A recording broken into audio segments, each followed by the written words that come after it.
It's 1 o'clock, and I would love to say welcome to this business model thematic meeting on successful scaling of consolidation centers and micro hubs.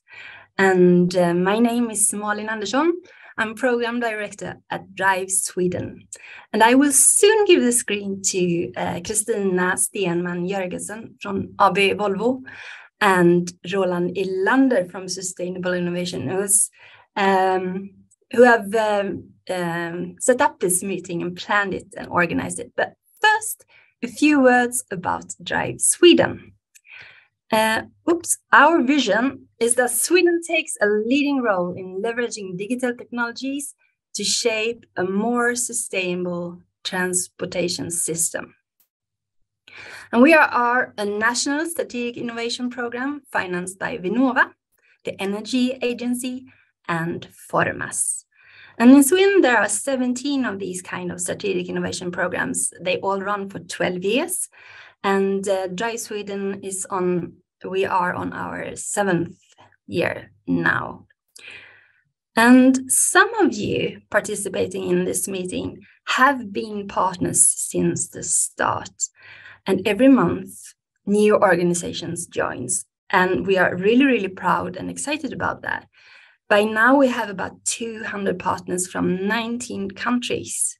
And they are all here because they want to collaborate on new digital, connected, cooperated, autonomous, and shared solutions that will make our mobility and transport system more efficient and more sustainable. So I'm extremely proud and very happy about this broad partnership.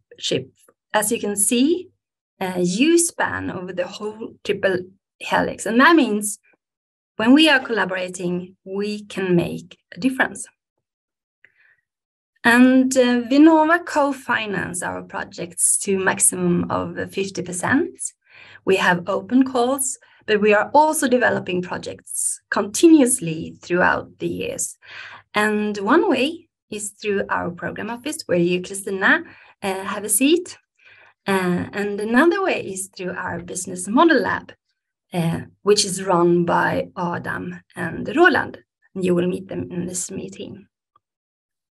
But it doesn't stop at projects. What's utterly important is that project results are being disseminated and discussed. And therefore, we organize program activities like the meeting we are having today. So I would love to thank you, Kristina and Roland, for having prepared such a really, really interesting agenda today. And thank you also all presenters and panelists for taking part and for sharing your insights today. And sharing knowledge is, I would say, the only way to reach our vision in the program. So thank you so much also for participating. And with that, I will give the word to Kristina Stenman Jörgensen from AB Volvo and Roland Ilander from Sustainable Innovation. Roland. Yes, thank you very much, Malin, and thank you very much also for the opportunity. We were really looking forward to this afternoon, and today's purpose is to share knowledge and experience on micro hubs and urban logistics centers, how they can be implemented and also operate on a larger scale. Over the years, almost the past 10 years, we have seen lots of demos, lots of pilots, and lots of learnings. And today, in this webinar, we focus on next step topics. And this will be focused on the really urban micro hubs, city consolidation centers, and the topics are how can this be implemented and operated on scale, not just as a singular situation. We're also looking at what are the drivers, the driving forces for cities, for municipalities, and for other stakeholders that are within the operations of city hubs. What operations are most suitable? Are we just looking at freight, or are we also looking at waste fractions, for instance? And one of the most, I think, important parts of this. How do we look at the complex business models for those kinds of shared spaces as micro hubs represent? So that is what we are up to today. We have a long, interesting list of speakers. We end this session with a panel, and I think we get right into today's agenda. So please, Christina. Yes, thanks a lot, Roland. And we are so happy that so many have registered to this event. I think about 75, and they are popping in from step by step. I can see that. Really interesting to have you here. And we have representatives from different organizations and companies and cities. So we're happy and we're looking forward to have a fruitful discussion with you. A couple of practicalities, as mentioned in the beginning, it will be recorded, this event, so you will be able to find the event afterwards at Drive Sweden's website if you would like to see it over again, or for colleagues that have missed it. Some practicalities, there will be presentations around 50 minutes each, and then we'll have a 5-minute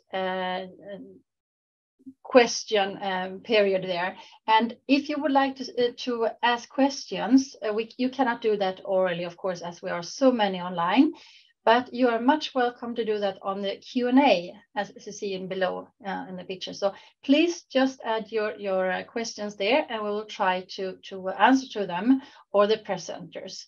So if you would like to put a specific question, for example, for the first presenter, Michael Browne, do that directly after the presentation. We'll bring it up, and the questions that we don't have time, we will take them in the last part where we have the panel. Yes, I think that was that. Have I forgotten anything, Roland, on the practicalities? No, I think we're on track. Yes. So for the agenda today, then we will start with Michael Browne, who will give us a good, interesting view of the challenges for livable city. And Michael Browne, he's a professor at Gothenburg University, School of Economics, Business and Law. And his main research focus is in urban goods transport and sustainable logistics. Besides having worked at the Gothenburg University since 2015, he has been at University of Westminster in London for 20 years and also had guest professor at University in Paris. So he is very experienced in this area, and we're looking forward to listen to you, Mike. Okay, great. Thanks a lot, Christina. And thank you very much for the invitation to take part today. I'm really looking forward to hearing the discussion. I guess I can share my screen if that's possible. Yeah. Okay. Okay, I hope that works okay. Is it possible to confirm that? Yes? Yes, we can see it. Great. Okay, so thanks a lot for the chance to take part. I think this is a fantastic topic, and I'm really inspired even just by hearing the opening words to think that such a lot has been done, but there remains such a lot to do. And sorry, something happened with your presentation. It's black. Okay. Now we can see it again. No, it's fine. Okay. So just to say that I'm inspired by the introduction and realize that there's a lot that's already happened, but still such a lot to do. So I want to get on with that and make my contribution in that sense.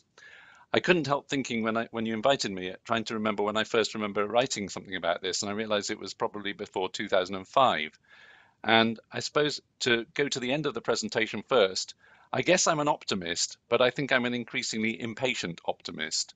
And so I think it's important to think about how we can deal with some of the challenges, and there's no doubt there are challenges in handling this system. So let's just go to the next slide. Well, livable cities mean many things to different people, and I chose here an image from the Mayor's transport strategy for London from a few years ago, when he focused on healthy streets, as it was referred to. And in that focus, you can see this is the kind of image you see a lot with livable cities. It's usually sunny, trees have leaves on them, people are walking around the street, maybe they're having a coffee. And in this slide, there are actually some people delivering something. A van in the top right, and a truck in the bottom, in the middle on the left-hand side. But when you think about how much is needed to keep an area going in terms of the volume of products, food, service traffic, and so on, you can see that it's not surprising that in the reality, the picture looks a bit different to this one. And the picture, of course, looks something more like this. Many, many different kinds of users, all with a different perspective. Everybody, in a sense, wants their own way. Okay, they're not all entirely selfish, but nevertheless, at different times, we want different things. So when I'm a pedestrian, I'd like a nice sidewalk to go down. When I'm maybe driving a car, I want to have a free-flowing traffic conditions. And it's very difficult for a city authority to juggle with all these different needs and requirements and try to work out the best way forward. So, of course, we have to have some compromises, and things are not perfect because it's very challenging. And it's not just about the road space where we have a challenge, it's also about how we use the curbside. And of course, the curbside is a vital part of the infrastructure for freight in urban areas, for city logistics and urban logistics. And yet the curbside itself serves many purposes. And when we think about the role of urban consolidation centres and micro hubs and micro terminals, then their role is really important in matching these kind of demands for space, the demand for something to be livable, but actually still making it efficient in terms of the delivery system that's in operation and in terms of how we use the space. And importantly, I think, how we use the time within the city. And I'll come back to that in a moment. Of course, sometimes it doesn't work out quite like people planned, or in this case, maybe unplanned. And this is an image from New York City taken by the New York Times in 2019. And they commented on the volume of parcels being delivered. And so here you have a solution to the problem, but the solution is less than ideal from the point of view of the urban space. It's less than ideal for a livable city. And it's a solution that maybe suits one organization or a small number of organizations, but it doesn't really work in a very efficient way from a systems perspective and for the city as a whole. And trying to find solutions to this is clearly something that we're all interested in and engaged in. And of course, there are solutions to all these problems. And here's something attributed to President Bill Clinton, who said, well, nearly every problem has been solved by someone somewhere, but we can't seem to replicate these solutions anywhere else. Now, of course, for urban consolidation centres and micro hubs, the position's better than that. We can replicate them and we can extend them, and to some extent we can scale them. But still, we know that we're not doing it fast enough to cope with the challenges posed within the urban area. So somehow we have to address this kind of problem. And this seminar, of course, is part of that. When I think about urban logistics, I think it's a very complicated system. And of course, it's possible to make it even more complicated if we thought about all the actions and all the different users and all the different needs and all the different demands and all the different developments that are happening beyond the urban environment. But for me, sometimes I think, well, maybe it's complicated, but perhaps we can focus on a few areas. And three that I want to think about in this discussion revolve around space, around time, and around the way we organize things. And I'll come back to those at the end of the presentation when I try to sum up. So space, time, and organization. And if you think back to the image of the healthy streets or the livable city that I showed of London, it's interesting that the time is always the daytime.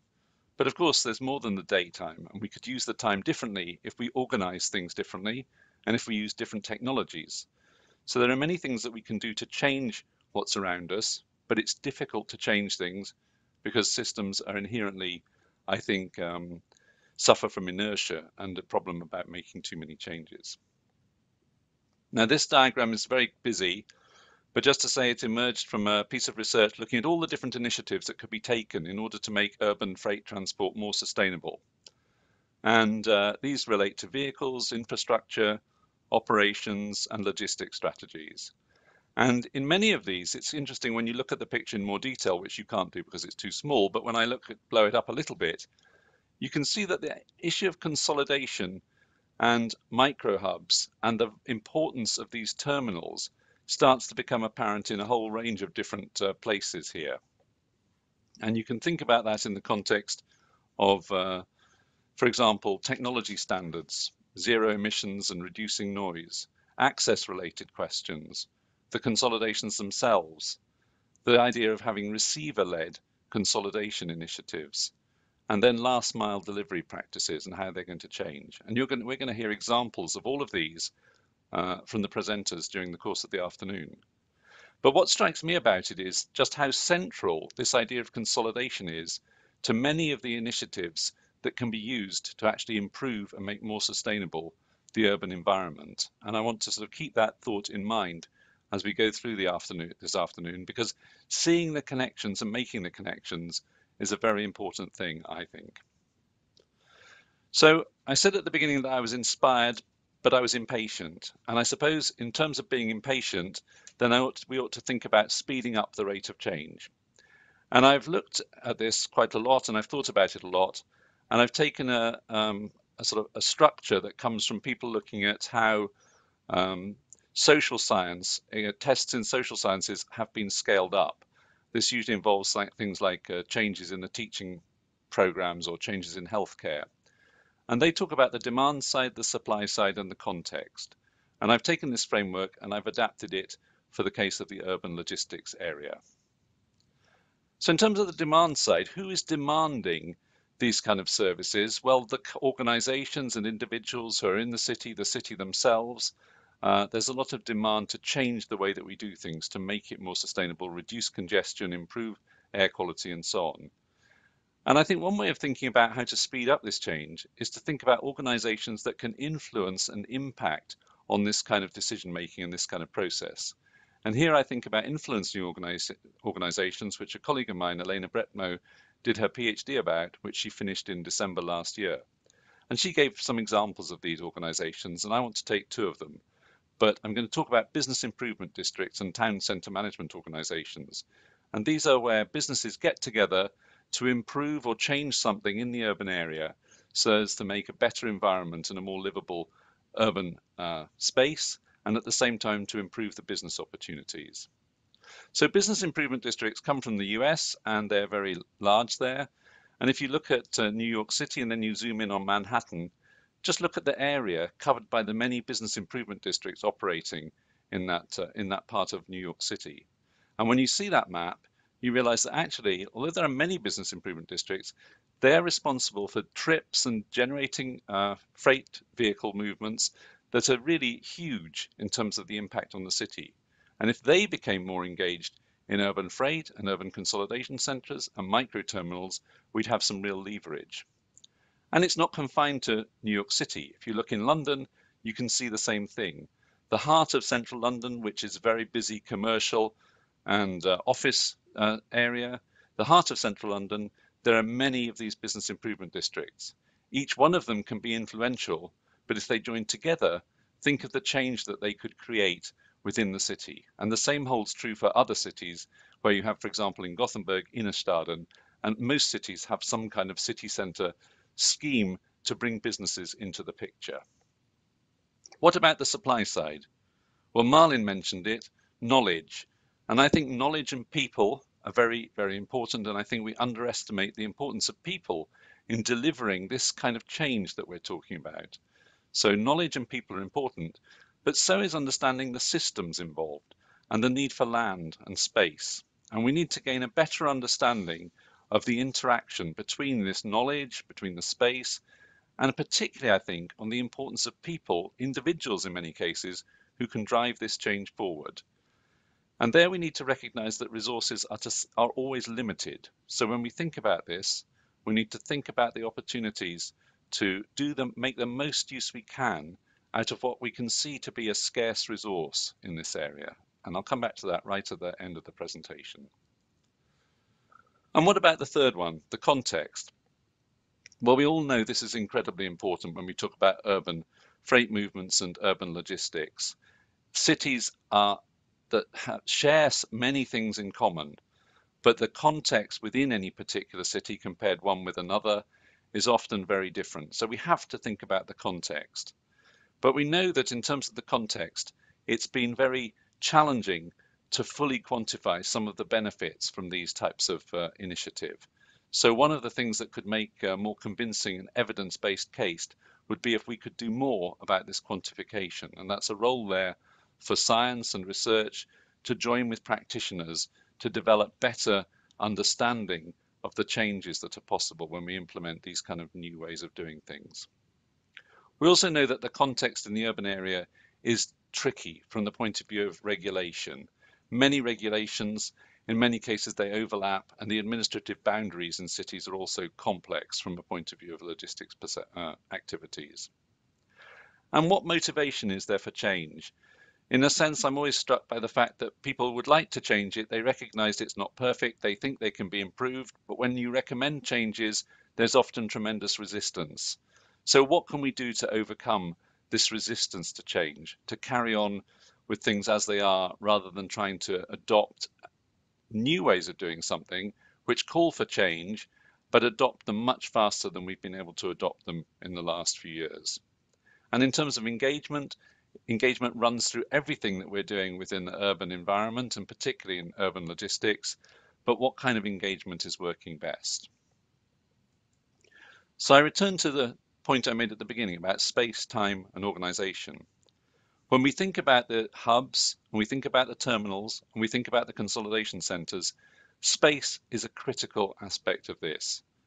But most attention in cities is devoted to space for living, space for retailing, space for commercial developments, and it is not considered, the consideration of urban space in terms of its importance for logistics is very under-recognized. We have to change that. We have to change this view about space and the importance of using it for logistics activities. We also need to think about time. At the moment, we don't use a big part of the 24 hours. We have a lot of peak problems. Why can't we use more of that time? Well, I think actually the consolidation center option and the micro terminal may give us a route into using the time in a more effective way. And we need to speed up implementation. So I'm thinking of time in two ways here. One, 24 hours in a day. Let's use more of those hours. And the second is, how long does it take us to initiate something? And then organization. How do we actually align public and private goals? Well, seminars like this, organizations like Drive Sweden, they're critical in aligning these goals. But I think we've got to also, each of us, take responsibility for moving, if I can put it, outside our comfort zone, so we confront and challenge difficult problems and try to come up together with better solutions for it. And I think here in terms of organization, it's not enough to look just at the carriers, to look just at the vehicles. We must look beyond that, at the chain, and we must think about the role of different organizations in the chain, particularly receivers, and how they can be involved in this kind of change. So let's draw it to a close and just remember the problem that I posed at the beginning. Nearly every problem has been solved by someone, somewhere, but we can't seem to replicate those solutions anywhere else. Well, here are some suggestions to think about as we go through the afternoon in terms of how we might do that better. Well, first of all, I think we need a better understanding of what we mean by scaling up. At the moment, we're using that terminology, but sometimes we don't know if that means making a particular thing bigger, or do we mean taking it somewhere else through sort of transferability and replicability. We need to get underneath this discussion about scaling up. If we want to move things along faster, we probably need to standardize solutions. So I think they're about things like templates, roadmaps, guidelines that we can adopt more easily when we want to use what we've already learned, but apply it somewhere else.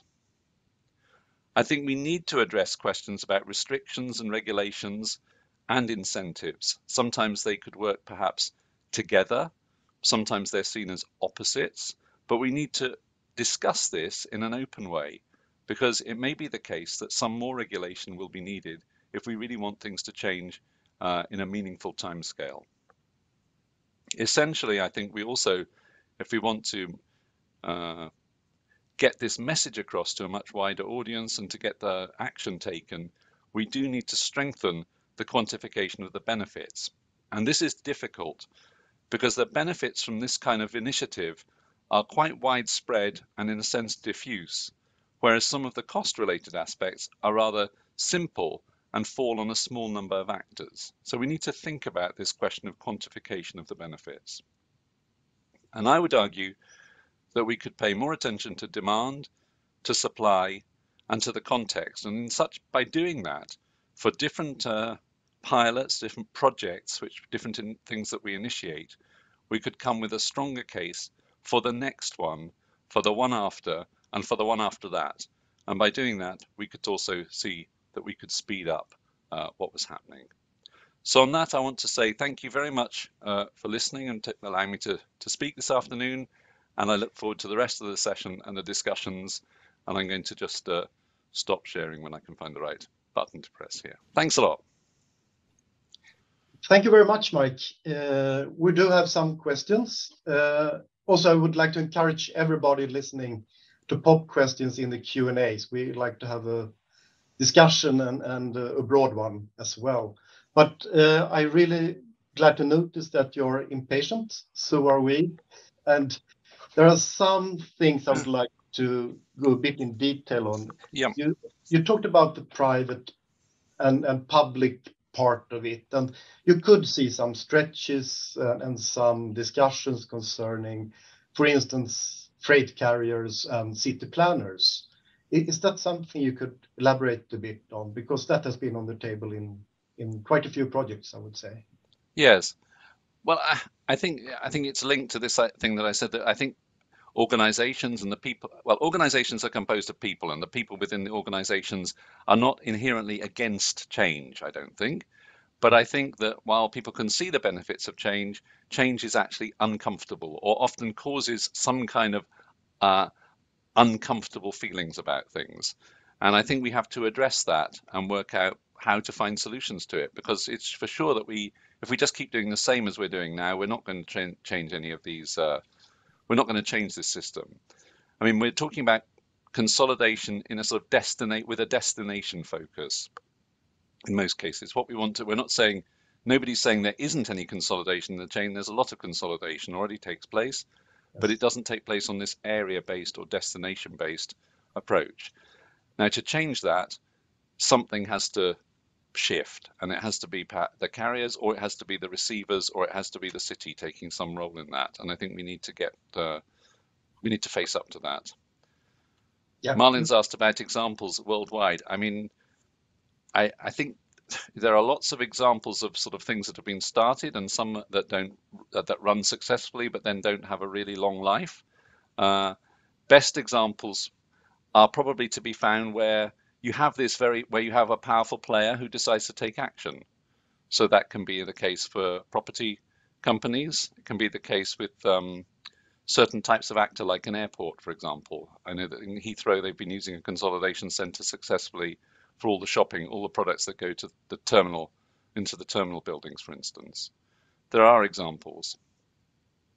Yes, okay. Thanks. And you were also stating the importance of quantifying the benefits. And I think this comes together also with the question before about the private-public collaboration. This all comes down to business modeling, and quite complex business modeling, doesn't it? Yes, and I think the problem is that the benefits, well, let's talk about some of the benefits. The benefits in projects in initiatives or projects where this has taken place, the benefits include reduced congestion, for example, better air quality, reduced fuel use, etc., etc. But we don't have a way to turn those benefits into a money value. And so as a result, any additional cost is always seen as a major problem, because the cost and the benefit isn't necessarily symmetrical. And it's very difficult with a normal conventional business model to say, oh, well, I got some savings here, and that's okay, I got some benefit. So I accept that that's the benefit, or I incur some extra costs, but here are my benefits. And we have to address that question, I think, of the benefits. Yeah, I really realized the problem, because you have the cost of consolidation, you have the cost of terminal, but what you get less pollution, less noise, and better availability.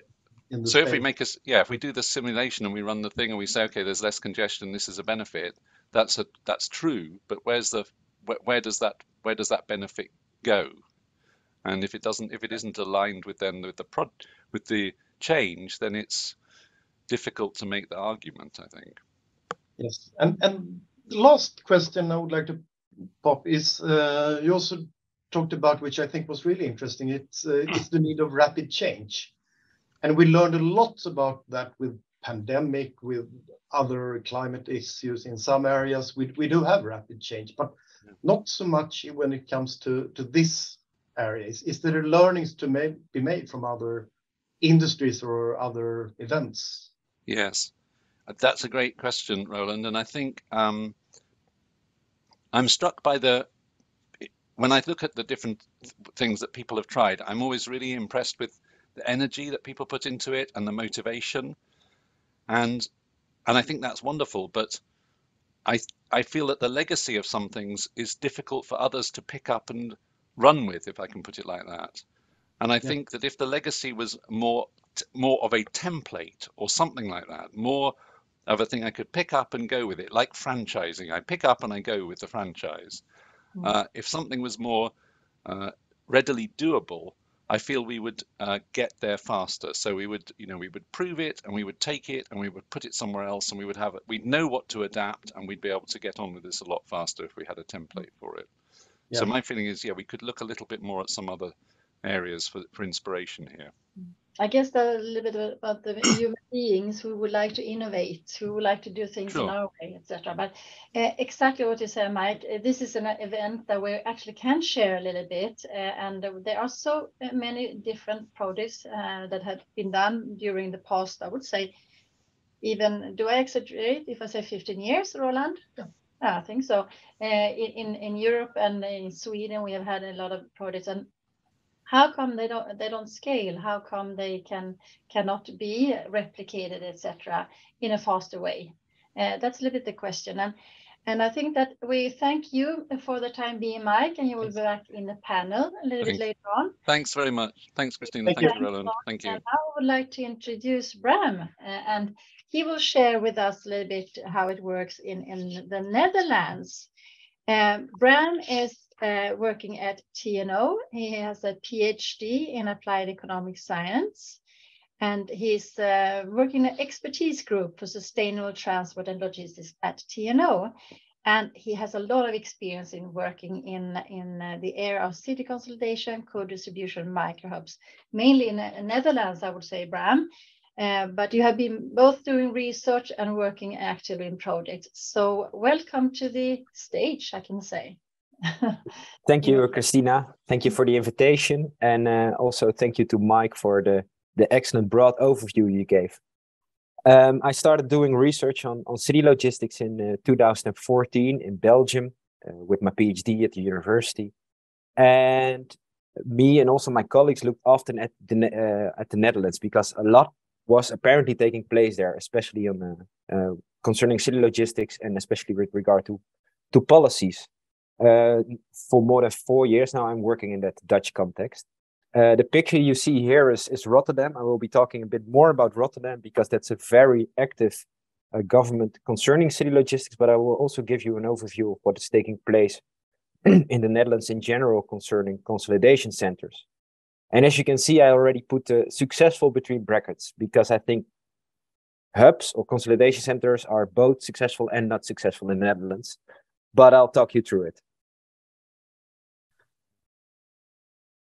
So a little bit on the context. In the Netherlands, on the policy level, there's a lot of attention for city logistics, for all movements related to city logistics. This stems from the climate agreement. And we calculated that around 3.6 megatons, so around 30% of all CO2 emissions related to logistics are related to city logistics. And also within cities, that's the picture on the right. It's already quite old, but I think it's still very relevant. You see that in urban areas, logistics vehicles, being all light commercial vehicles and trucks, together they compose between 10 and 12% of urban traffic, but they have a disproportionate impact on CO2 emissions, but also on particulate matter. From a policy level, both from the national government and from municipalities, there is a very strict focus on decarbonization, on clean logistics. So 2 years ago, in light of the climate agreement, the government announced that there will be 30 to 40 zero emission zones for city logistics in the 30 to 40 cities from 2025 on, and that's a little bit more than 2 years. And they will gradually apply to all light commercial vehicles and to all trucks from 2030 on. And the picture on the right, you see the cities with the size of the zones relative to each other that announced the zone already. But this is quite a big development, and especially Rotterdam and Amsterdam, the two biggest cities, followed by The Hague, but it's a bit smaller, implement very large zones that will affect a huge part of the sector. So from 2025 on, with some exceptions, if you enter those zones, you have to be zero emission or look for an alternative. So there's a lot of focus on that. However, I already said it's a little bit more than 2 years away. And here you see the electric logistics vehicles registered in the Netherlands. In terms of trucks, it's mostly in the piloting phase, way less than 1%. And we have almost 1 million light commercial vehicles in the Netherlands. And that's also a very small percentage that is currently electric, which is the most applicable technology currently, especially for vans. Of course, not all those vehicles enter cities, but still, we are far away from that goal. To give you an idea, here again is Rotterdam. This is based on 5 working days in the current low emission zone. The zero emission zone will be twice as big. There are more than 80,000 vans coming into the city every week, of which there are 28,000 unique vehicles. So again, if all these have to be replaced, that's a very big task. But also, as Mike already mentioned, apart from air quality and CO2 emissions, there are other developments going on in cities. And they basically come down, if we look at logistics, to there will be less space available in the future, and we have to reduce nuisance. This picture here on the right, top right, that's taken from my apartment in Rotterdam, and you see the van is next to an unloading zone or a parking spot and blocking the road. And that will also take place with an electric van, obviously. At the same time, we have a building task in the Netherlands. In the coming 15 years, 1 million new dwellings will be built. We have a population of almost 18 million, so that's a lot. And in cities like Rotterdam, The Hague, and Amsterdam, more than 50,000 houses will be built. So there will be less space available, whereas the population is bigger and there's a higher demand also for logistics. This picture also again shows Rotterdam, and all the green buildings are planned for the next years, mainly high-rise. But the same is taking place in other cities. So that's a huge challenge that we look at, that we won't solve with making city logistics zero emission alone. So then again, we come to the solution, hubs, urban consolidation centers, that we already talk about for basically for decades. And then the question is, for what is this a solution? Is it a solution for reducing CO2 emissions and improving air quality? Well, partly, but vehicles are becoming cleaner and eventually they might become zero emission. So they might be interesting for more, this might be an interesting solution for more livable cities, more accessible cities, but also for the logistics sector. To reduce cost, I think, or Mike already mentioned a couple of these things. However, the main problem why a lot of hubs don't work is, I call it the efficiency paradox.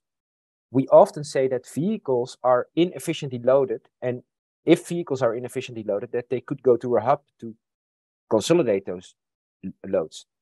However, if you look from a perspective of the sector, of the logistics sector, a lot of trips, they are efficiently organized. However, they take into account local regulations. And therefore, it might lead to inefficient loading. If you look on this picture on the right, we have time windows, we have different regulations in different cities. It's not always harmonized. So maybe a transport operator has to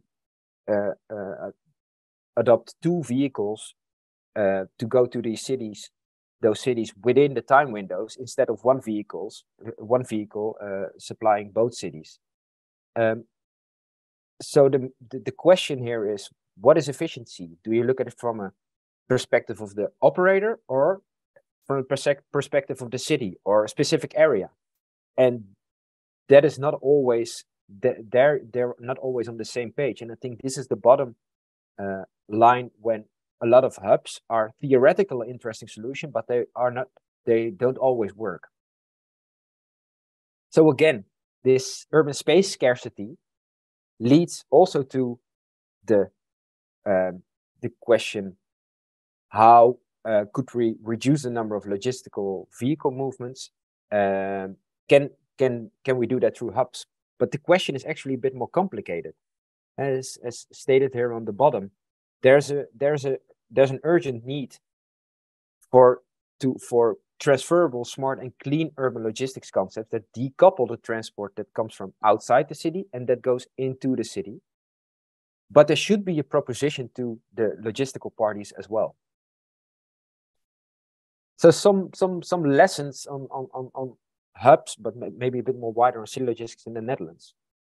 So if we talk about city logistics, we talk about very diverse flows. Often we think about parcel deliveries. However, we estimate that only around 5 to 10% of all vans in cities are related to parcel logistics.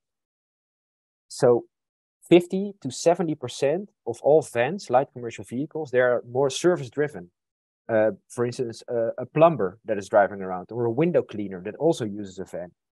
Under current legislation, they should also be reduce their vehicle movements.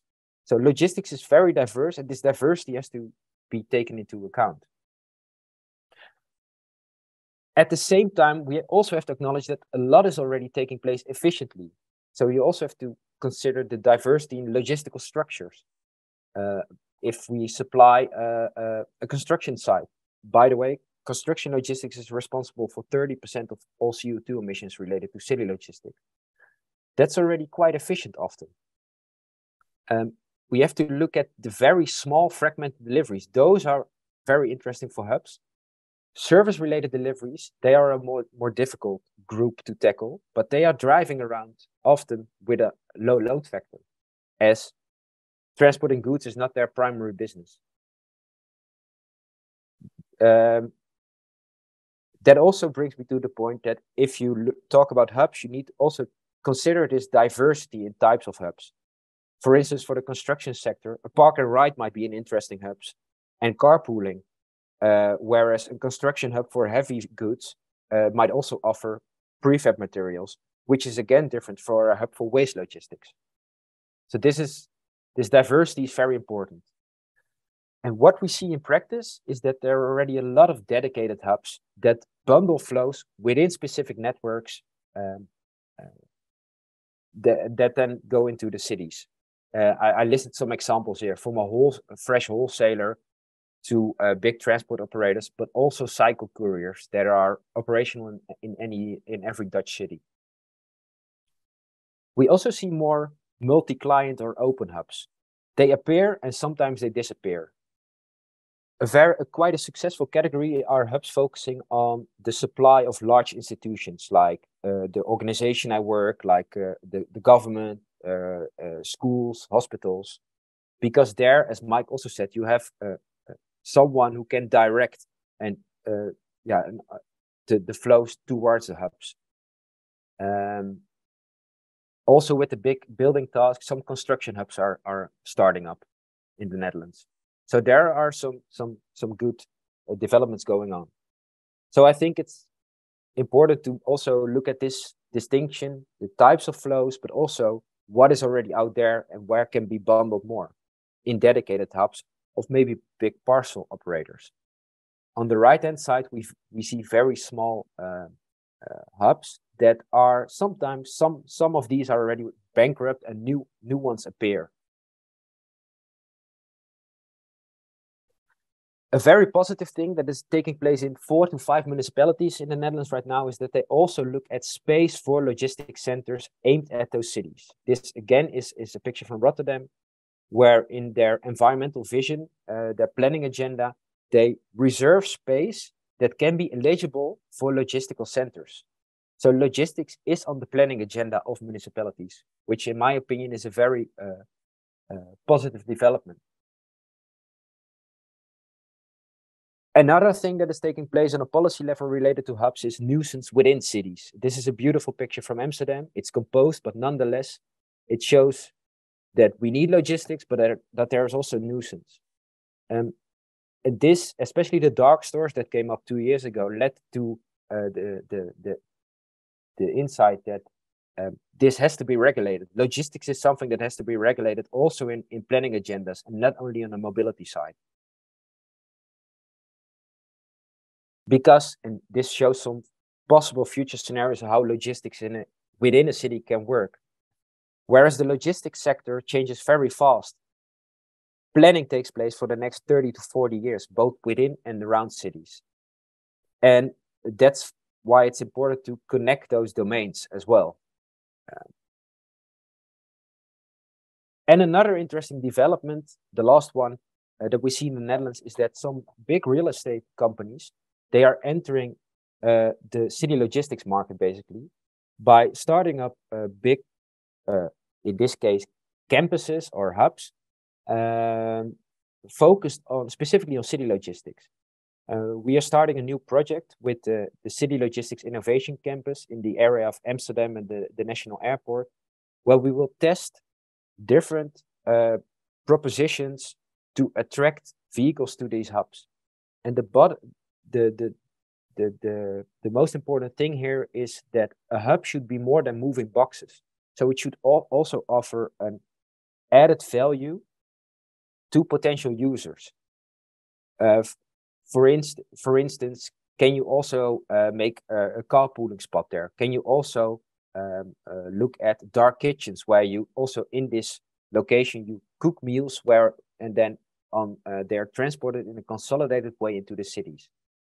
What about data integration between different operators? What about energy infrastructure? So we look at more aspects than solely focusing on bundling goods. And there is more interest in different locations in the Netherlands. So this is a very positive development. And I see that the government is also very open to this. So this might be a game changer.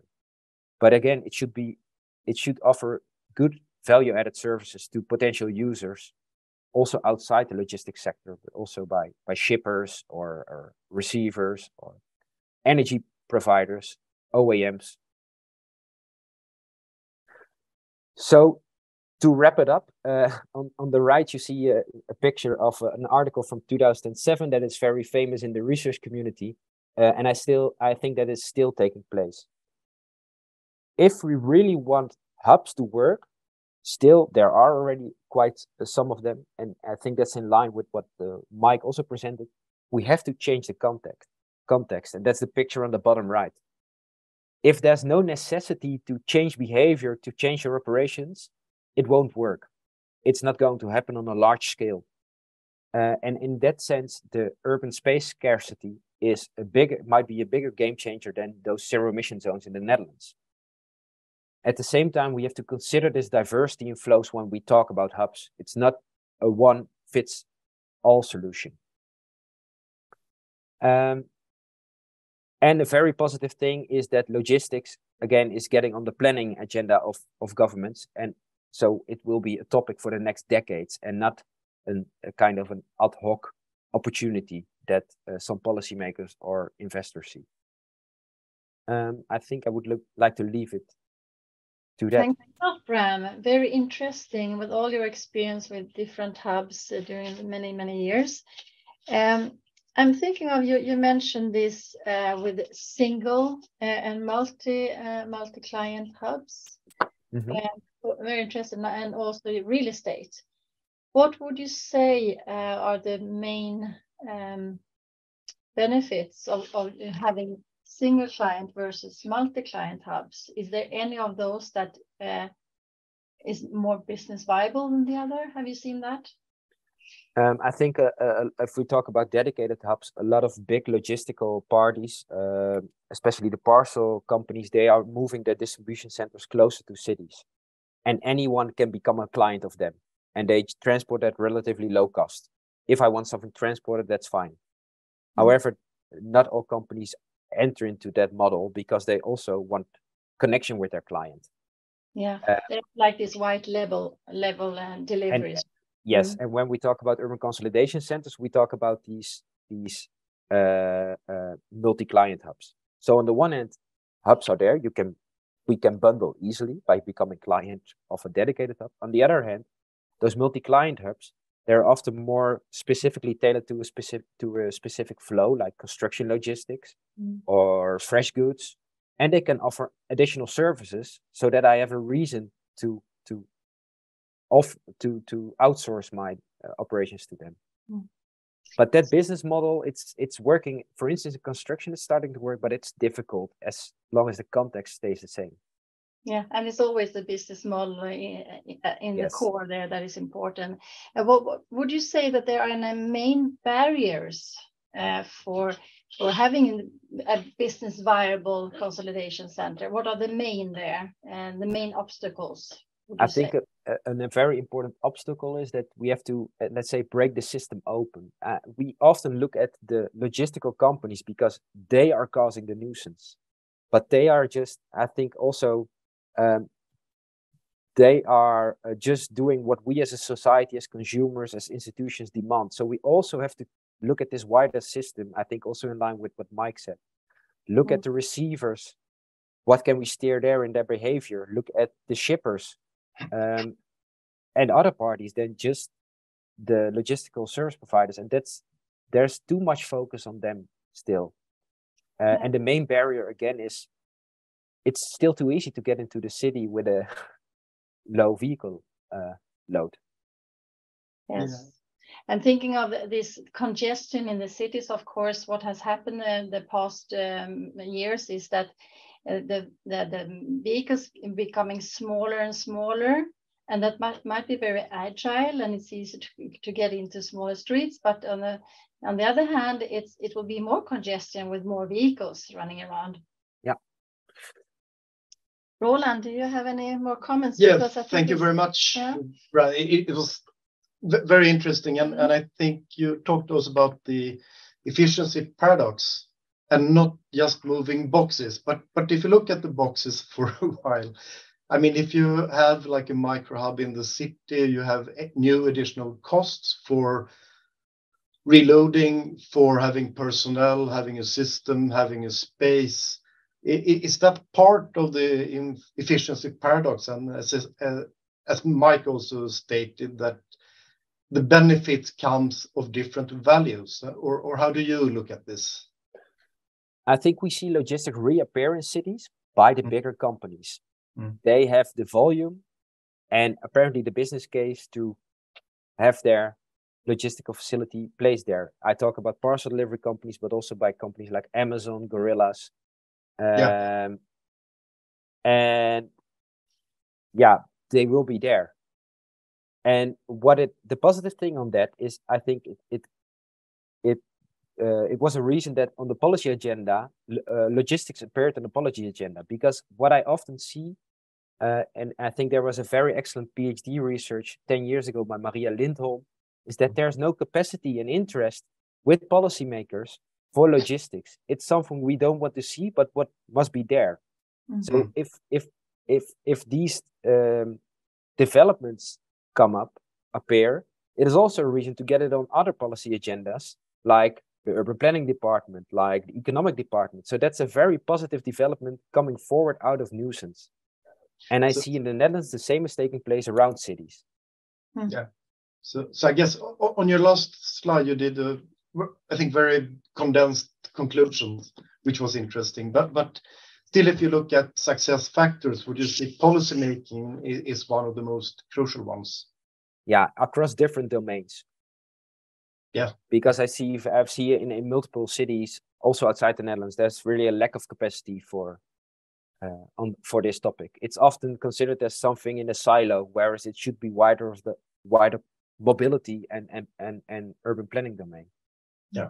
And last question. I mean, you mentioned in the beginning the 0 city emission zones, and I was quite impressed to see that you have Amsterdam, Rotterdam, and Den Haag in that. I mean, it's very short time spans. Are you, like Mike, impatient? Or are you optimistic or pessimistic about reaching those targets?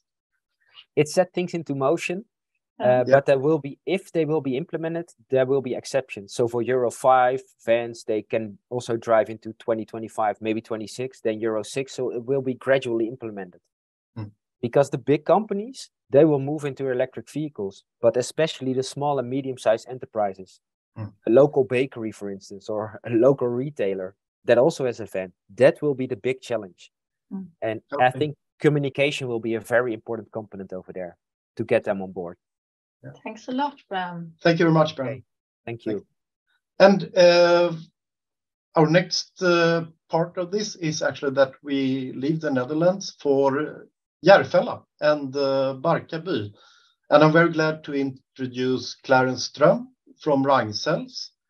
And he has been a really hands-on and also a very forerunner concerning the development of the concept Beloved City, which also is called Älskade stad in Swedish. And this has been ongoing in Stockholm and also spread to Norway in Oslo as Älskade by. So this is one very interesting example, which is also now expanded in a Dry Sweden project called City Logistik Järfälla. But more about that from Clarence. Welcome, Clarence, and the floor is yours. Hello, Roland. Do you hear me?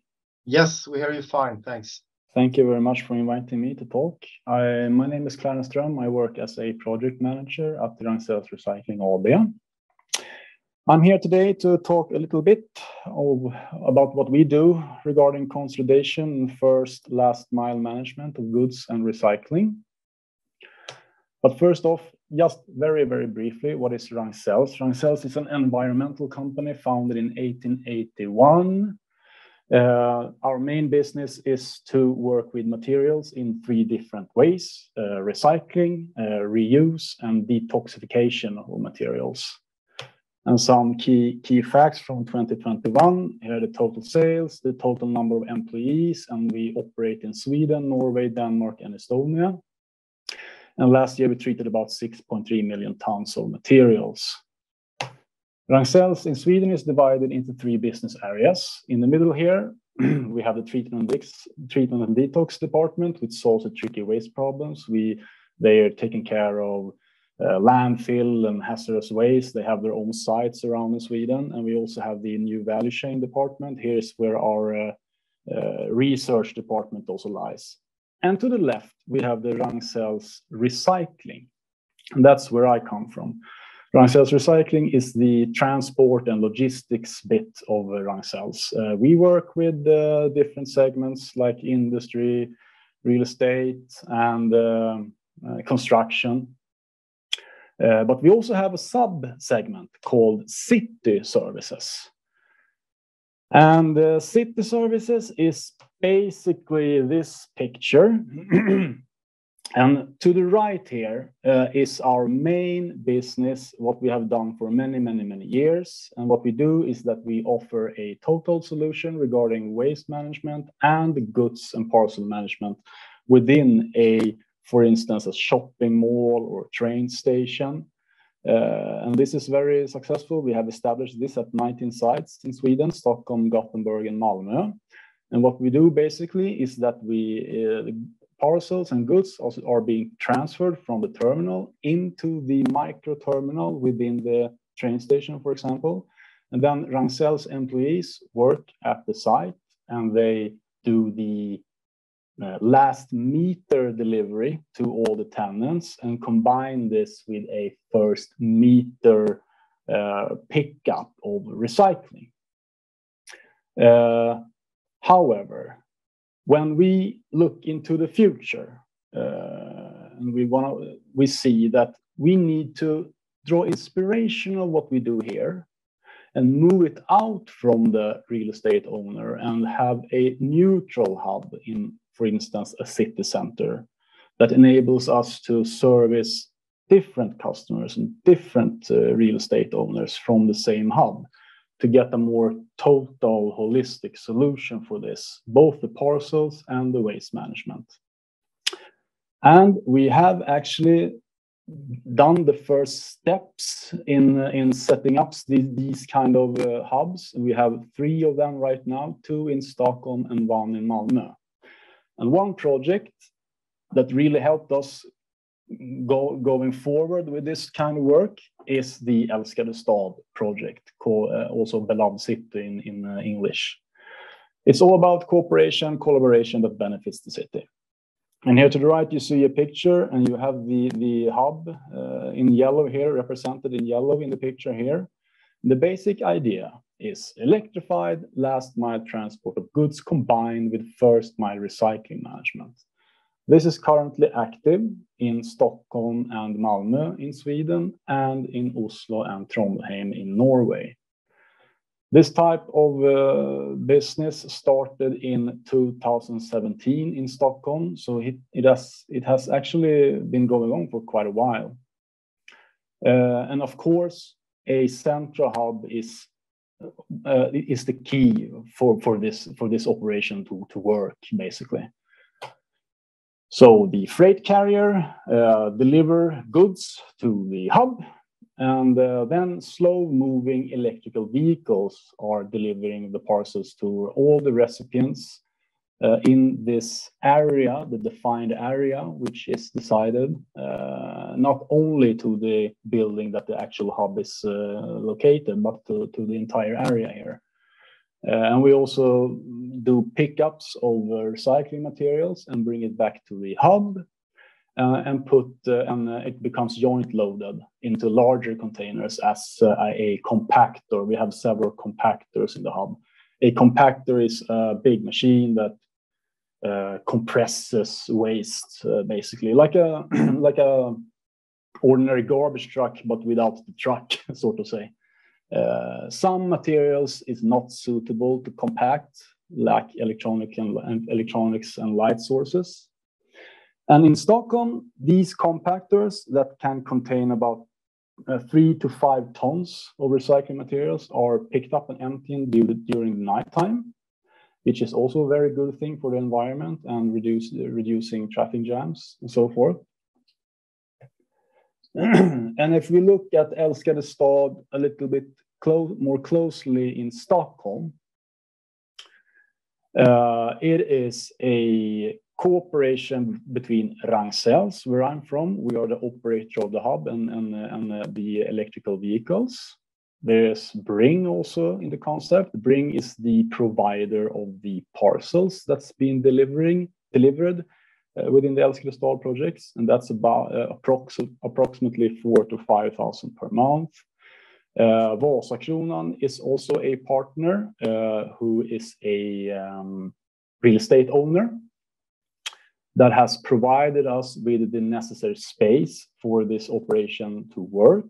And it's a real estate called Clarence in the city center of Stockholm that acts as a hub. And important to mention here also is that a part of the agreement is that Vasakronan has agreed to that the Ragnsells can deliver recycling material from other real estates and other customers to this hub that's actually owned by Vasakronan. Very important for the business model to work. Stockholm Stad is also a partner, the municipality. They have helped us a bit with some special permits, for instance, driving our small electrical vehicles on the pedestrian street, and also the off-peak transport is a special permit because emptying and compactors during the nighttime, it's a heavy transport, and it's not allowed basically during the nighttime. But within this project, we have managed to get a special permission to do this. To the right here, you see some obvious benefits with this type of operation. And here is a small picture of the area of operation when it comes to parcels. So it's basically a number of postal codes. So all the Bring parcels moving to these postal codes are transported to the hub and then being delivered by electrical vehicles in the Älskade Stad project. And this map is slightly larger it's the city center of Stockholm. Sorry, I didn't mention that. This map is slightly larger, but this is the reasonable distance we can travel with our electrical vehicles to do pickups, recycling materials. And as you see in the map here, we have the Clarence hub here, but I have another dot here. It's another hub that we currently use, but this one is only for waste, and it acts like if we have some sort of problem at this hub, we have a plan B site to deliver the recycling materials here. Next slide. Okay, this this picture is kind of technical. It's a mess, I'm sorry, but I think it's important to show you a little bit more about how it works. So the blue arrow represents parcels and the green arrow represents recycling. So it begins down here to the left corner. We have a Ragnsells truck that is going to the Bring terminal in Västberga outside Stockholm. It loads all the parcels going to the Älskade Stad project. It gets transported to the hub that's located in the Clarence building, Vasakronan Clarence that I mentioned before. The parcels are unloaded and the truck is then empty. Then the truck loads recycling materials at the hub, all the materials that's not suitable for putting in a compactor, like electronics, landfill, and light bulbs, for example. It gets loaded into the Ragnsells truck and it moves out from the city to the external waste management site, Ragnsells Länna in this example. All right, and then all the Bring parcels are being delivered by Ragnsells. First off, of course, to all the tenants in the actual building where the hub is located, but also with electrical vehicles outside in the city, represented by this image here. Then we also do pickups with the same kind of electrical vehicles that you see here outside in the city center, moves it to the recycling hub here. And all the waste is measured on a digital scale. So the customers get correct statistics and gets invoiced correctly by the kilo. And then, as I already mentioned, the waste is joint loaded into big machines here, big compactors, and then gets moved out from the city during the nighttime to Länna. This is a collage of pictures showing what type of vehicles are being used in the Älskade Stad right now. In Stockholm, we currently use the big one in the middle and the slightly smaller one down to the right. If you want to know more about Älskade Stad, you can visit the älskadestad.se webpage. And that's about it. Some conclusions, some thoughts in the end, maybe quickly. Even though I think we have reached pretty far and taken the first steps in establishing these kind of consolidation hubs, there is still some challenges with scaling up this type of work. And that's why I'm very glad that we have started this new project that's also a part of Drive Sweden called Urban Logistics Barkarby, where we're going to look into this in more detail, looking at the business model, types of services, what type of system do we need, finding the values, and how to benefit, who is benefiting from the values. Try to examine that. It's going to be really interesting. So Clarence, what would you say the main challenges based on your previous experience that you can share with us today? The main challenges in regard to what? In regard to the efficiency or? Yeah, there might be both. It could be economically efficiency. Yeah, both. One thing that when talking about efficiency, one thing that's kind of a problem right now is that we need to make a sorting of the parcels when it arrives at the terminal in the city. It's not stacked in a particular route. That would help us really much. So we need to reorganize all the parcels when it arrives to the hub. That's a big challenge. It's regards digitalization, or more the efficiency in the hub, how you move around the goods. What is the idea of how that could be solved?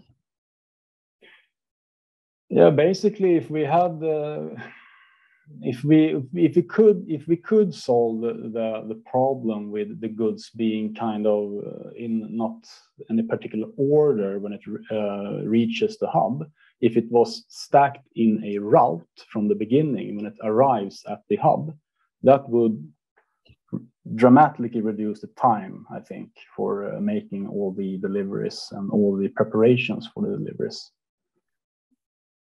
for instance. And what about IT systems and data? Is that or has that been involved in the project, or is it something that you will add on? That's something we're going to investigate in the next project. Data sharing. But of course, as someone said earlier, there is no system right now, what I know of in any way, that can combine all these kind of streams into one system. I know there is other businesses that work with consolidation and last mile delivery, but they work more with the producers. So a producer is a customer. Yeah. But in this kind of work, it's not that. It's the other way around. We want to work with the freight carriers, not the producers. This concept, the älskade stad, it has been successful as you have scaled it to more cities, I would say. The concept. What would you say is the main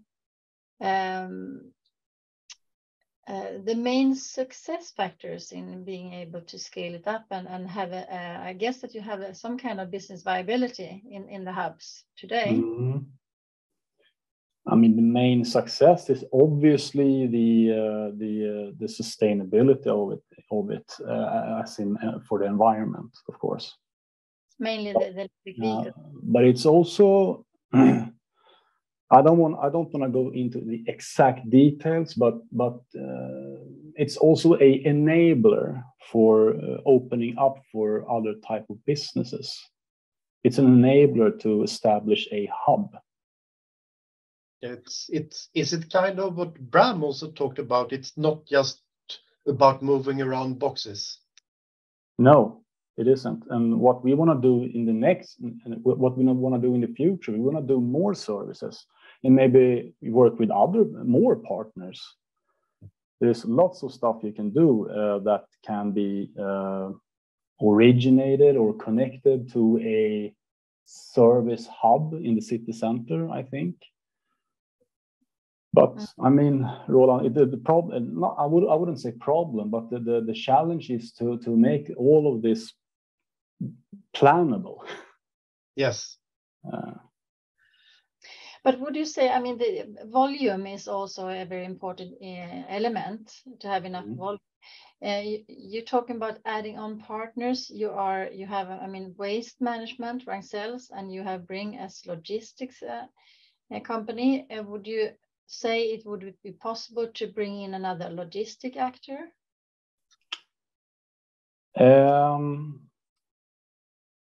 It's possible, but we have, as I told you right before, there is some challenges with that because we can't use several systems. In that case, we need to combine everything into one system. And we actually have that kind of system already, but that only works in our main, like our regular business model where we work in a shopping mall or a train station. We are consolidating goods there and we are managing all of this with one system. When it comes to the holistic view of an entire area, all all the different freight carriers need to be kind of connected in one system, and I haven't seen that one yet. I think it's really interesting, Clarence, that I mean, earlier speakers have stated the need of policy making, and what I interpret here is that you have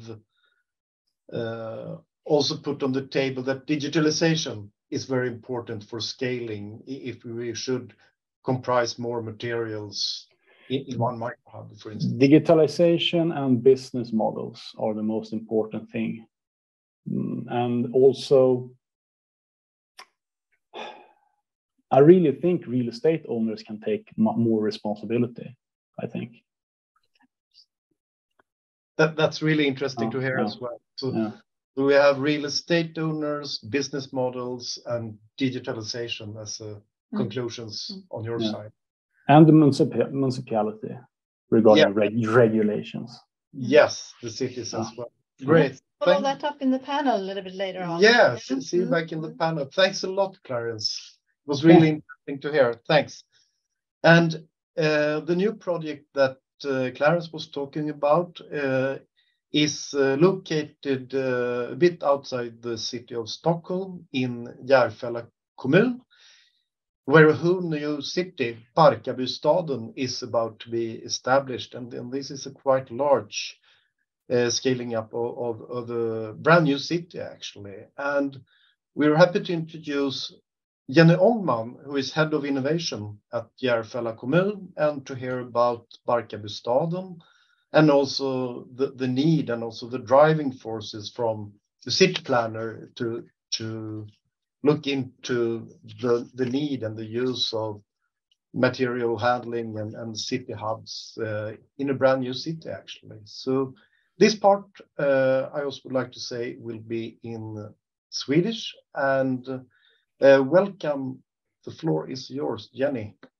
Tack så jättemycket. Jag kan tyvärr inte sätta på min kamera för den är avstängd av host, står det. Vi ser om det går att lösa under tiden här. Men annars är du välkommen att börja så försöker vi lösa det. Sådär. Välkommen Jenny. Varsågod. Tack så mycket. Jag gör så att jag börjar att dela här. Tack så jättemycket för inbjudan. Jag heter Jenny Ångman, precis som Roland sa, och jobbar som chef på innovationsavdelningen i Järfälla kommun. Och jag kommer att ge en liten inblick i Järfälla och prata om det nya projekt som Clarence också nämnde. Och jag känner mig också det ska bli väldigt, väldigt spännande att fortsätta med det här projektet, urban logistik i Barkarby. Och som sagt, kort fakta om Järfälla. Barkarby tänkte beskriva utbyggnationen av Barkarbystaden och sen nämna olika mobilitetsinitiativ som är på gång i Järfälla och så kort prata om det nya projektet urban logistik Barkarby. Så korta fakta om Järfälla kommun. Ja, vi ligger ju utanför Stockholm, precis som Roland sa. Vi är en ganska liten kommun till ytan. Men vi har ganska mycket invånare, 83 000 invånare, och vi växer ständigt. Och vi har väldigt stor del grönområden, 33% i naturreservat. Vi har 7 000 företag och organisationer inom vår kommun. Och det nya styret är Socialdemokraterna tillsammans med Centern i minoritetsstyre med stödet av Vänstern och till viss del Miljöpartiet. Det som är inklippt här är en del av vår översiktsplan, och då ser man de här vinröda delarna. Det är de områden där den största utbyggnadstakten är, och där den största vinröda delen är en av de nya regionala stadskärnorna i Stockholms län. Och där innefattas också Barkarby, som jag kommer att djupa lite mer i nu. Så Barkarby, det är en stor och viktig knutpunkt i våran region. Det pågår en utbyggnation av förbifart Stockholm, vilket kommer att förbättra logistikförutsättningarna till Järfälla. Vi kommer också snart att ha ett regionaltågstopp i Barkarby. Och vi kommer även att ha en tunnelbana på plats i Barkarby, en förlängning av Akalla-grenen. Så kort bara så är det, den här jag bara klippt in för att se att ja, men det är ett tydligt nav i Stockholmsregionen. Vi har närhet till Stockholm city, vi har nära till Arlanda. Vi har en hel del olika mobilitetsinitiativ som jag kommer att djupa i alldeles strax. Den här bilden visar jag för att ge en bild av vårt utvecklingsområde. Det som man ser närmast i bild, det är Veddestaområdet som idag till stor del är verksamhetsområde, och det som man ser längre bort i bild, det är tidigare flygfält som håller på att byggas ut. Och det som ska byggas i det här området, det är 14 000 bostäder kopplat till det tunnelbaneavtal som är fattat med staten. Och det är inte bara bostäder såklart som ska byggas, utan kopplat till bostäder så kommer det även att finnas en hel del nya arbetsplatser.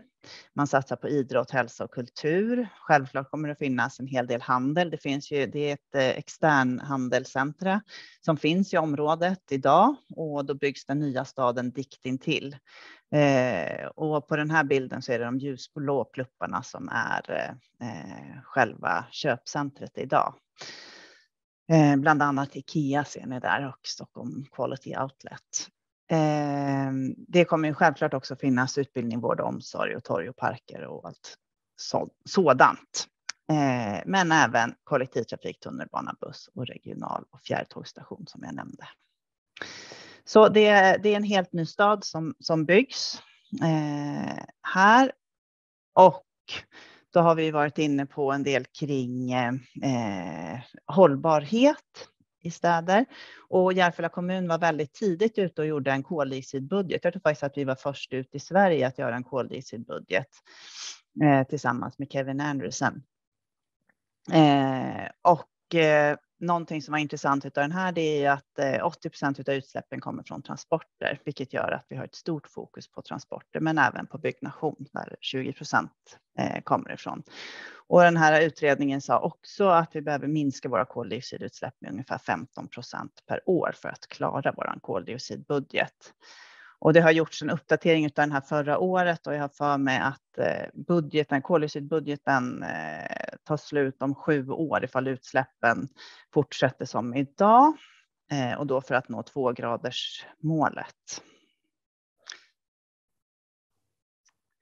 Utifrån de här tankarna kring hållbarhet och minska klimatpåverkan och deltagande i Viable Cities, så har en handlingsplan tagits fram för att nå det klimatneutrala Barkarbystaden 2030, och man har tagit fram 42 olika åtgärder för att klara de här utmaningarna. Och det innefattas ju både av transportåtgärder men också byggnationsåtgärder. Och här är bara en bild på det projekt som är steg 2 kopplat till Viable Cities. Och i den så ingår det bland annat att på ett nytt sätt genomföra resvaneundersökningar för att titta på olika nya mobilitetslösningar för invånare. Och det gör man med hjälp av Zero-modellen med Marcus Robert på KTH, men också tillsammans med Telia för att använda den data som samlas av de som har Telia-telefoner eller Telia-abonnemang. Olika mobilitetsinitiativ kopplat till klimatneutralitet. Jo, men tunnelbanan har jag nämnt. Så det är 3 kilometer utbyggd tunnelbana och 2 nya stationer som kommer att byggas i området eller håller på att byggas. Ett annat projekt som vi har drivit är modern mobilitet i Barkarbystaden, som finansierades av bland annat Vinnova. Där man var först ut i världen faktiskt med självkörande bussar i linjetrafik. I projektet så ingick det också att ta fram en bus rapid transit mellan Akalla och Barkarby. Den ser ni i nedre delen, den här blåa bussen. Det är en BRT-buss.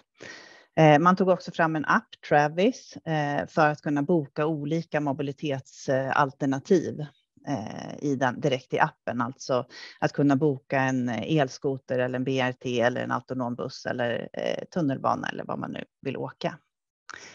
Det ingick också ett arbetspaket kring godsleveranser där man tittade på olika fullservicefastigheter och gjorde en kort utredning kring det. Ytterligare mobilitetsprojekt som pågår i kommunen. Bikeable City. Man har testat medborgarbudget och att medborgare får rösta på olika förslag inom kommunen. Och man har röstat fram olika alternativ och sen så ska man då göra verklighet utav dem. Man har markanvisat ett mobilitetshus inom ramen för Barkarbystaden. Man jobbar med godslogistik tillsammans med ett företag som heter Wiklund, där byggherrarna som håller på att bygga i Barkarbystaden använder sig av den här logistiktjänsten och där man då behöver ha en viss fyllnadsgrad, 70% innan man åker in i Barkarbystaden. Man har också markanvisat coworking byggnationer inom Barkarbystaden. Inom Viable City så har man utlyst medel för systemdemonstratorer och där har vi ett projekt tillsammans med Stockholms stad och Nacka som heter Snabbsam för att stärka möjligheter till laddning av elbilar helt enkelt. Och där vi deltar i ett förberedande projekt inför att söka till att bli en systemdemonstrator. Och där vi också tänker oss en koppling till det här nya projektet Urban logistik i Barkarby. Som kanske skulle kunna vara en del av det. Och det är kopplat till det som Clarence pratade om. Urban logistik i Barkarby. Och där kommer vi använda oss av den kunskapen som finns i älskade stad.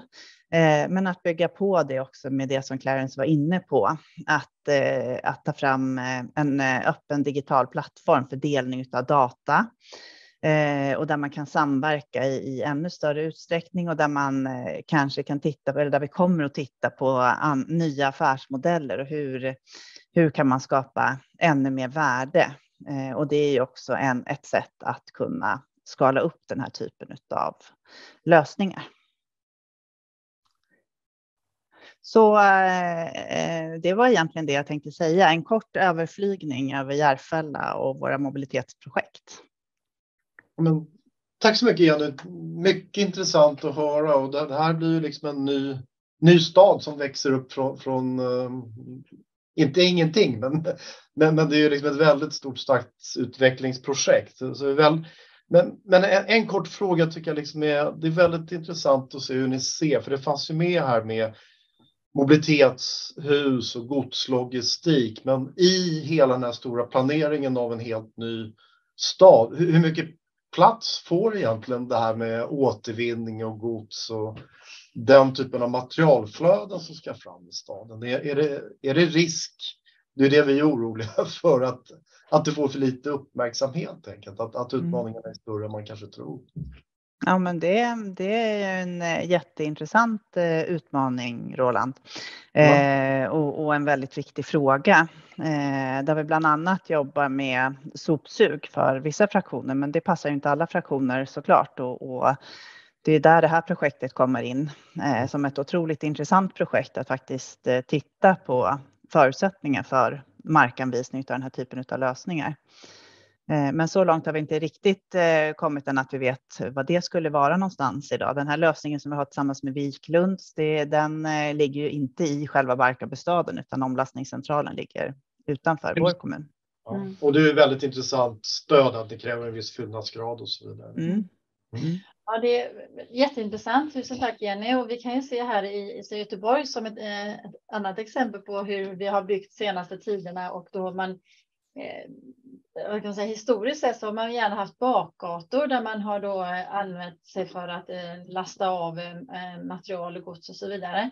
Och de nya stadsdelarna så ser man oftast, eller väldigt sällan, bakgator utan alla gator ska vara trevliga. Och det är inte riktigt gjort för logistik. Hur ser ni på den i stadsplaneringens perspektiv? Har ni... Nu sätter du mig lite sådär.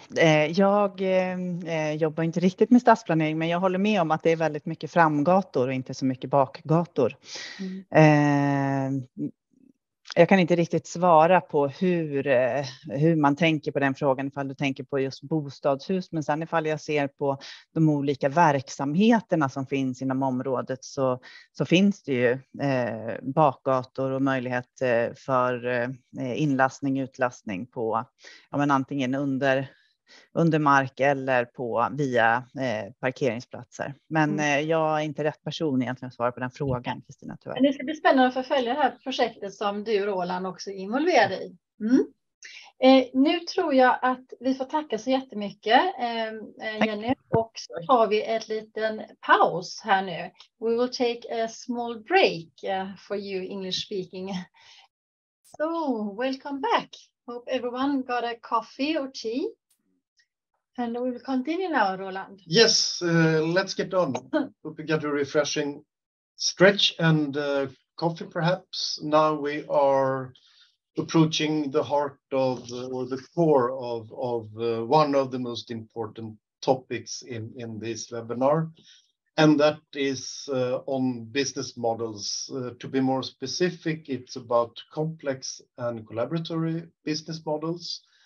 And I'm happy to introduce Uhrdin, who is a postdoc at Royal Institute of Technology, KTH, in Stockholm, and he is also my partner in crime when it comes to business model lab within Drive Sweden. So we operate that jointly. Adam, you will speak more about business modeling and the importance of that, and especially in the context of scaling micro. So that's right. Yes. So let's see if I can share screen here. So, yeah, so I'm glad you all got some context now, looking into some concrete cases, because now we're going to talk about it from a more theoretical perspective. So we're going to talk about business models and ecosystem and how you can gain alignment also. First of all, what is a business model? Well, you probably have heard about it a lot. Maybe you associated with famous concepts such as business model canvas. But in the academia, we have a quite simple way of defining it. Basically, a business model is the architecture of a firm's value creation and value capture mechanisms. So that is how an enterprise creates value for its customers and also manage to generate profits for itself. So there's basically three elements, if we simplify it. It's the value proposition itself, it's the value creation mechanisms, and the value capture. And this is a firm-centric concept. It does also span the boundaries of the firm, but we also look at it as something that's specific to a firm. We're not talking about a business model for Sweden or Gothenburg or something like that. And then what is an ecosystem? This is also a term that's been used to explain a lot of different things. We can talk about the ecosystem of the entrepreneurial ecosystem of Silicon Valley, or maybe the ecosystem here of Gothenburg, for example, here around Lindholmen and so on. But I like to talk about it in a more specific way that's connected to business models. And in that way, we see ecosystem as the alignment structure between a set of partners that needs to interact in order for a focal value proposition to materialize. So this is basically a value proposition by a focal actor to a customer. And to generate this value proposition, the focal actor may be dependent on specific components that's delivered upstream from other actors in the ecosystem. Also, to take full benefit of the value proposition, the customer may also need complements that make them really get the full potential of the value proposition. And it's important that these businesses are aligned and that they are all geared towards fulfilling the focal value proposition. one missing or underdeveloped value proposition can limit the value of the ecosystem as a whole.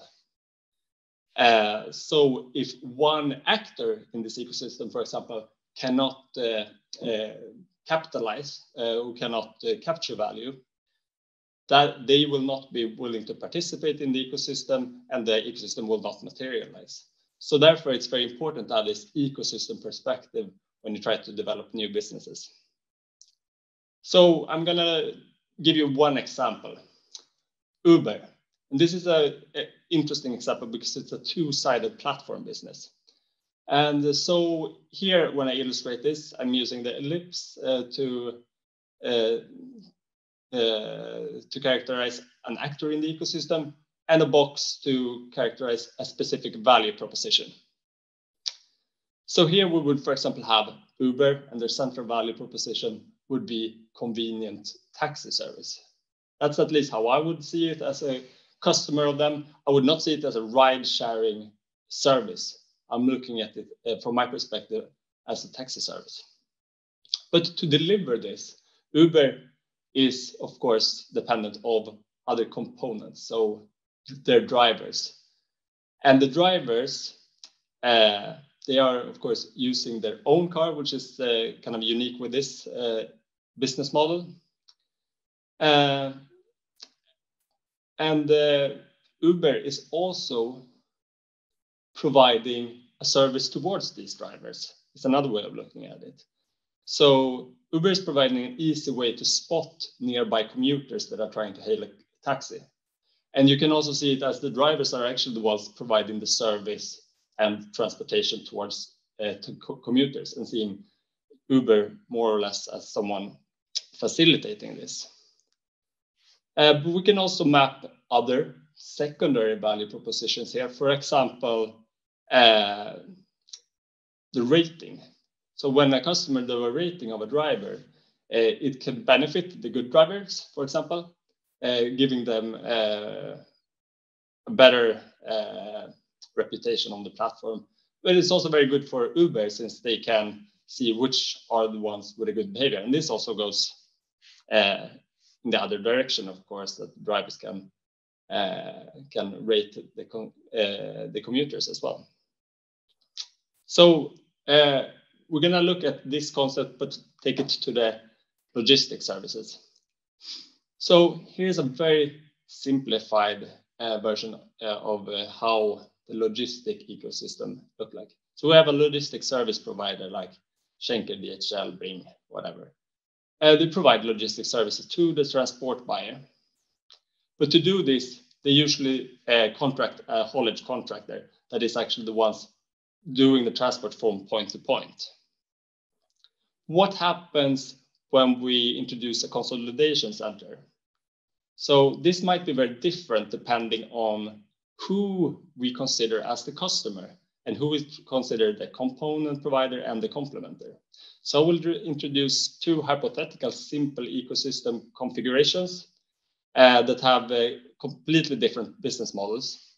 And we will then consider also the benefits of applying more of a two-sided platform business model. So first of all, introducing this consolidation service provider. That is an actor in this case that facilitates transshipment and providing last mile delivery service, either by themselves or by contracting someone else. So that's what they are using upstream in their ecosystem. And let's assume that they only focus on providing a more efficient last mile solution, because since they are consolidating deliveries in a particular area, basically taking that role as a haulage contractor in the eyes of the logistics service provider. And they, of course, experience some network effects. The more logistic companies joining the service, the better. The value from the network effect can then be distributed to consolidation service provider or the logistics service provider, depending on who has the best negotiating power.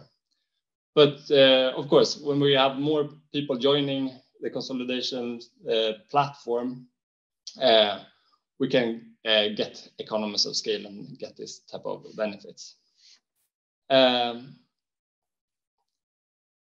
And then if we look at it in a different way, we're instead, as a consolidation service provider, targeting the transport buyer. And we're solving their problem of getting multiple shipments from different logistic companies during the day, and with all the congestions and effects that can bring. So I'm not sure, maybe Lindholm's Leveransen could fit into this. The transport buyer within this, the transport buyer gets a virtual address where all the shipments are coming to. The logistics service provider, it doesn't really look that much different for them. They basically just deliver it to a different address. But here is also network effects. The more that joins this platform in a specific area, the better type of services they can get. So, but of course, we also have a spillover effect that the logistics service provider now can come to one and the same address and deliver their goods and parcels. So they're of course benefiting from this, although we are not targeting them as our customer. So we can see this as a single address for many customers being potential other value proposition here. And this could benefit the transport buyer. Maybe the logistics service provider, for example, decrease the price of delivering to transport buyers that sign up to this consolidation service platform. So, of course, we then can see this as a platform similar to Uber. And if we consider it a platform like that, we could consider having both a value proposition of last mile delivery to the logistic service provider towards those partners, transport buyers that sign up to the platform. And likewise, we would have consolidated deliveries from the logistic service provider that have signed up to the platform as well. And of course, here we have network effects. The more transport buyers that join the platform, the more often, for example, they can get deliveries. The more transport buyers that join the platform, the more convenient this becomes for the logistics service provider. And the more logistics service providers joining the platform, the more deliveries will go through this consolidation platform to the transport buyers. So note, I keep this ecosystem very simple for the sake of making this point. You can, of course, use this approach to map other type of value flows, other type of beneficiaries, for example, municipalities, property owners, and also consider secondary value flows such as data sharing and so on. So main takeaways, it is advantageous to map the ecosystem. It can help you understanding the value flows, networks effect, and potential bottlenecks in the ecosystem. It is important to ensure business model alignment between actors. You need to consider different ways of aligning the business model and ensure value creation and value capture for all the ecosystem participants. And finally, the value distribution is not fair by default in this type of ecosystem.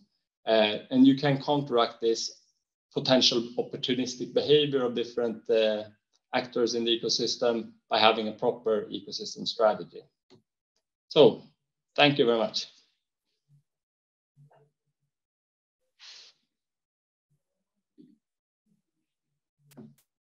I actually have a question there, and Yes. We can talk about logistic companies always have they have some kind of a should say vertical logistics chain, which is very consolidated today. But what we are looking at when we look at micro hubs and city consolidations, and we would like to enter into more horizontal, more efficient logistics horizontally. And yes. Have you looked at that relationship? Because I think that's where the problem starts, where we would like to, because we would like to have less vehicles in cities. Therefore, we do the consolidation centers. We would like to have electric, of course, for the emissions, but mainly we would like to reduce the amount of movements in the cities. How would you say that could interact? So, yeah, I mean, I had to go through this presentation rather quickly now, but I would say that that's when the network effects come into place a lot. So you will only get these benefits if a lot of the transport provider or the logistics service providers will somehow sign up to this type of consolidation platform. If we have them going both to the consolidation platform and into the city, then we will not reap these benefits. And that could be different.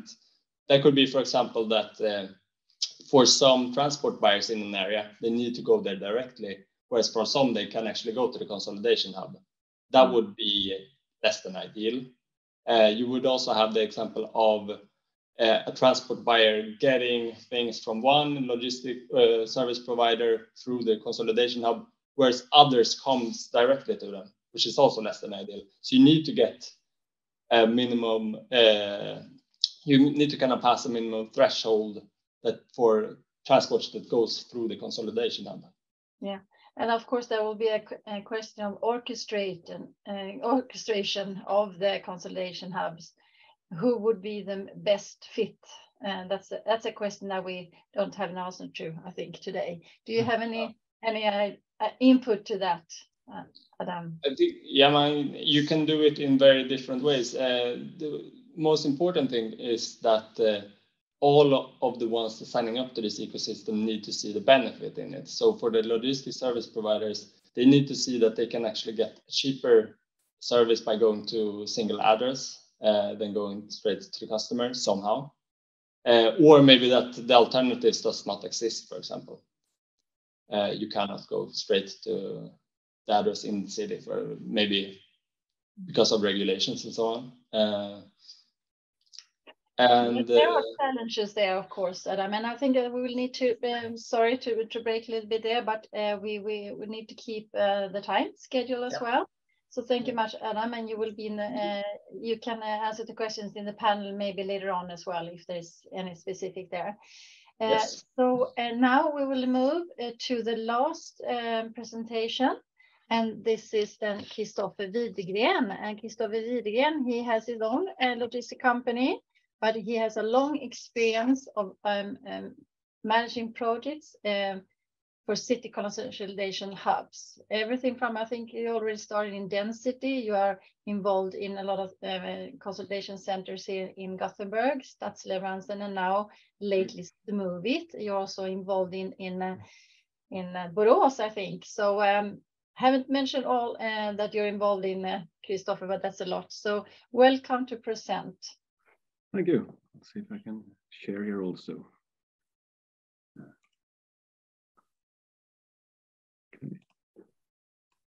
Let's still get a message that another participant is sharing. So. Okay. Is anyone sharing? Here. Now it's working.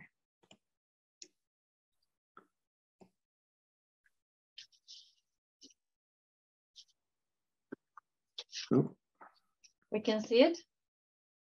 Right. Thank you and good afternoon, everybody. I'm going to give you a brief description of a few concepts and solutions that we've been working with in Gothenburg, particularly for the last 10-15 years, and also some key takeaways regarding the business models, and also some thoughts and reflections of scalability and the financial stability and actually robustness of the solutions. Now we'll start with a quite general description of two main business models that actually has constituted the core of the different concepts. All of the different concepts and solutions I've been working with can be sorted into one of these two. It's either a kind of CU address, kind of a joint goods reception, so to say, that you have for a specific area. It's the same function as you might have for a big shopping mall or a big facility, but that could be scaled up also for a residential area or a campus area and so on. But the principle behind the CU address is that is a goods reception. So when the goods is dropped at the point, the transport mission is finished. So it's a separate handling that needs to be financed separately. And it also, of course, requires each consignee to approve and join that concept, that terminal solution. And last mile becomes an additional service completely, apart from the haulier subcontract model here, which is a more standard agreement as a subcontracted haulier between a courier and transport company, between that kind of transport company and a last mile transport operator. And it's also an integrated part of a regular transport service. So no further agreements needs to be done with the consignees or the receivers of the goods. And it also in general follows the same terms and conditions as the main or the underlying transport service. It's very important regarding financing because the CU address needs to be financed separately, and the haulier subcontract is, as most similar solutions, financed as a part of the transport service.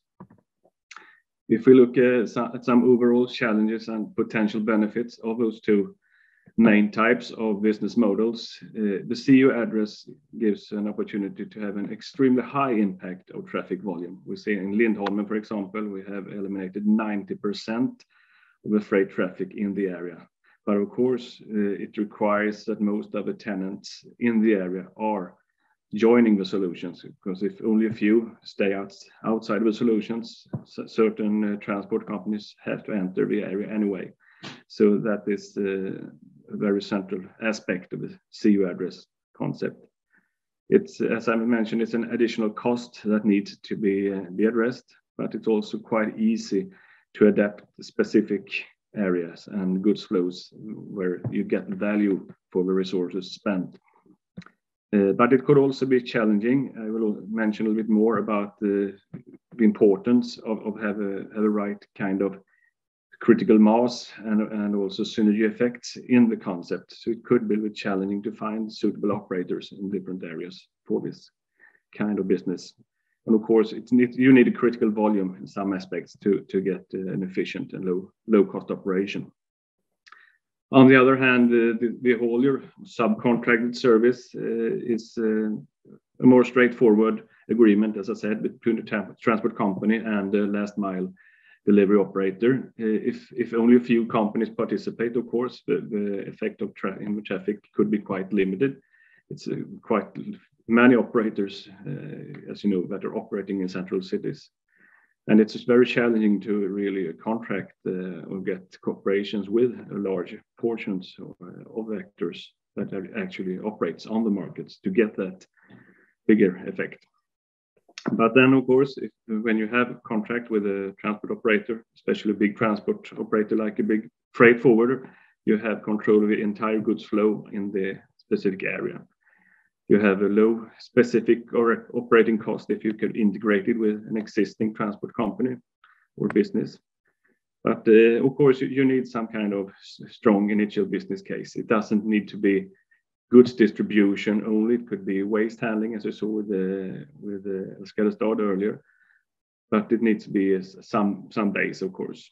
And another big challenge here is to obtain and handle the required information regarding the shipment data and so on from different transport companies, as you all probably know. So first we have a look at the Smoothit. This is a concept and a project managed by Volvo Collective Solutions, of Vinnova Finance projects, which has quite a few different work packages related to consolidation. It has a quite big effort to create a platform to be able to combine the different resources from different transport operators, also combine with sustainability calculations and model, and really get a little bit further to solve this puzzle of the handling and the information that is sensitive to share between different transport operators. But regarding consolidation, we have a living lab. It's a consolidation service that at present operates in Nordstan. Kling Transport is a cargo bike company that has a quite big operation since quite a few years in central Gothenburg.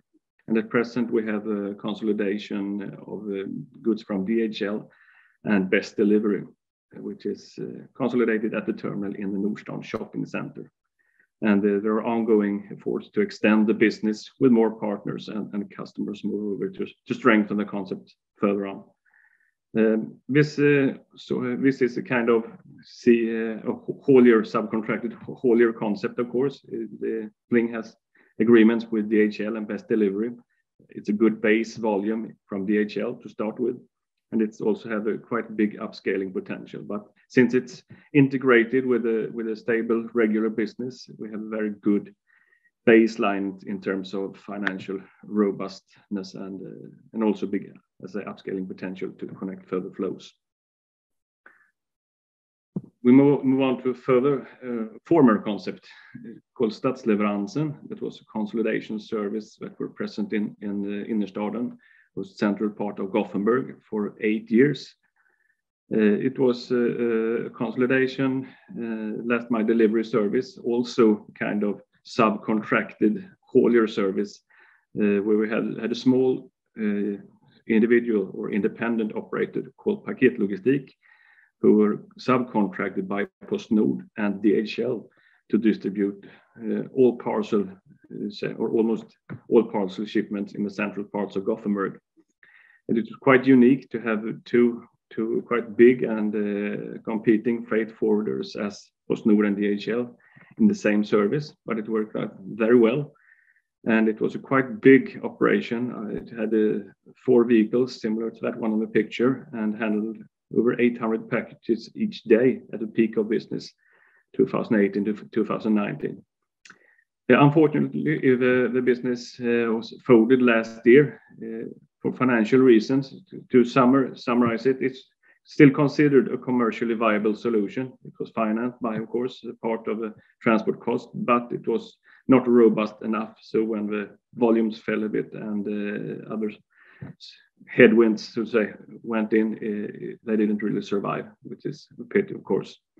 I could also mention that another revenue stream to this service was advertising on the vehicles, which could be considered in certain areas, like in central city areas, when you have this kind of trailers going around the streets.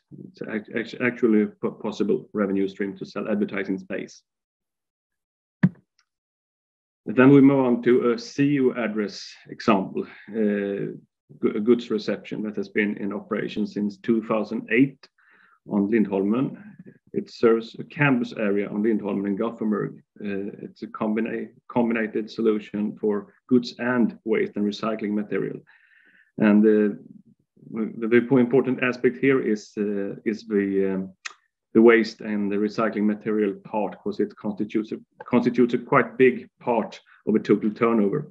It wouldn't have been really possible to operate this service based on only the goods, because that few volumes wouldn't be enough to obtain a good efficiency and cost level. But it's been very successful, and it's financed by the tenants in the area. As I said earlier, we had a reduction of goods transport with over 90%. Regarding waste recycling transport, it's 80%. And we have measured that we have less 2,500 kilometers less driven in the area each year, which is quite a lot, considering that the area is less than 1/10 of a square kilometer. So yeah, it's a very good example, and where the CU address, which are financed by the tenants, also could be a very viable solution. But then you really had to have established a common sense of a problem and prepared the solution for quite a while before. Then the last concept to present is Good Goods of Borås, actually. It's called a little bit of a spin-off from Gothenburg within the EU finance project of Surflog, which is managed by the Drenthe region in the Netherlands. We started a consolidation function in cooperation with a subcontracted haulier for DHL called Ström, which of course have their base volume in the DHL package, but they also have combined this with home deliveries and various smaller tasks. However, not with any larger regular flows from other transport companies at present. They also established a central consolidation hub for waste and recycling in central Borås, so like the Lindholmen case, which has worked quite well, and especially the consolidation of and the small hub for recycling material has a quite large upscaling potential for handling of waste and recycling material in central areas in the future. But we also can see that because we based the freight part here, the freight consolidation hub, on existing business, we have very low specific or marginal cost to maintain and develop that operation. So that also gives good persistence for future development.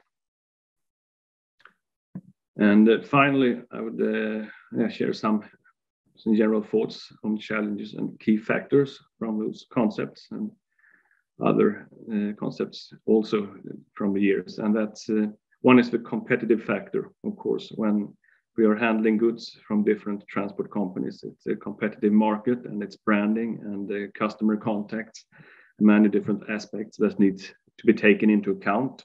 So we see here, like we had both with Stadsleveransen, Paketlogistik, that was quite a neutral operator, and we also have in Smovit, Pling, which of course is a transport company, but they aren't competing really in the same areas as the big freight forwarders in that way. So in somewhat neutral operator it's a very clear advantage, of course, if you should be able to combine goods from larger companies here.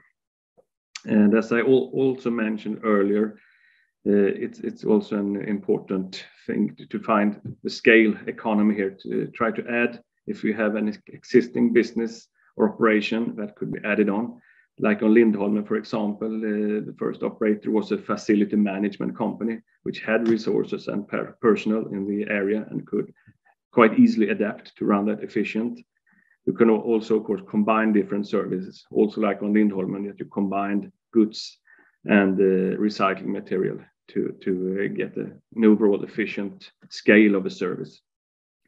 I must also mention the traffic regulation aspect of it, very central in many aspects, of course. If it's allowed to, if you don't have any delimiting factors like very narrow infrastructure or very dense traffic and so on, it could be quite crucial to have incentives or regulations like time windows and restrictions on vehicles to get certain solutions commercially viable, of course. Then finally, of course, when working with these kinds of concepts, you need to have a long-term perspective. It takes a very long time from if you should do a feasibility study to start collaboration between different stakeholders and develop something, test it and have it implemented. We have much experience now, so it don't take as long time as it did 15 years ago, but you still need to have a quite long-term perspective and, of course, focus on costs and the business case early in the process, because it won't be cheaper or easier to sell in later on. It's quite important takeaway. So thank you for your attention.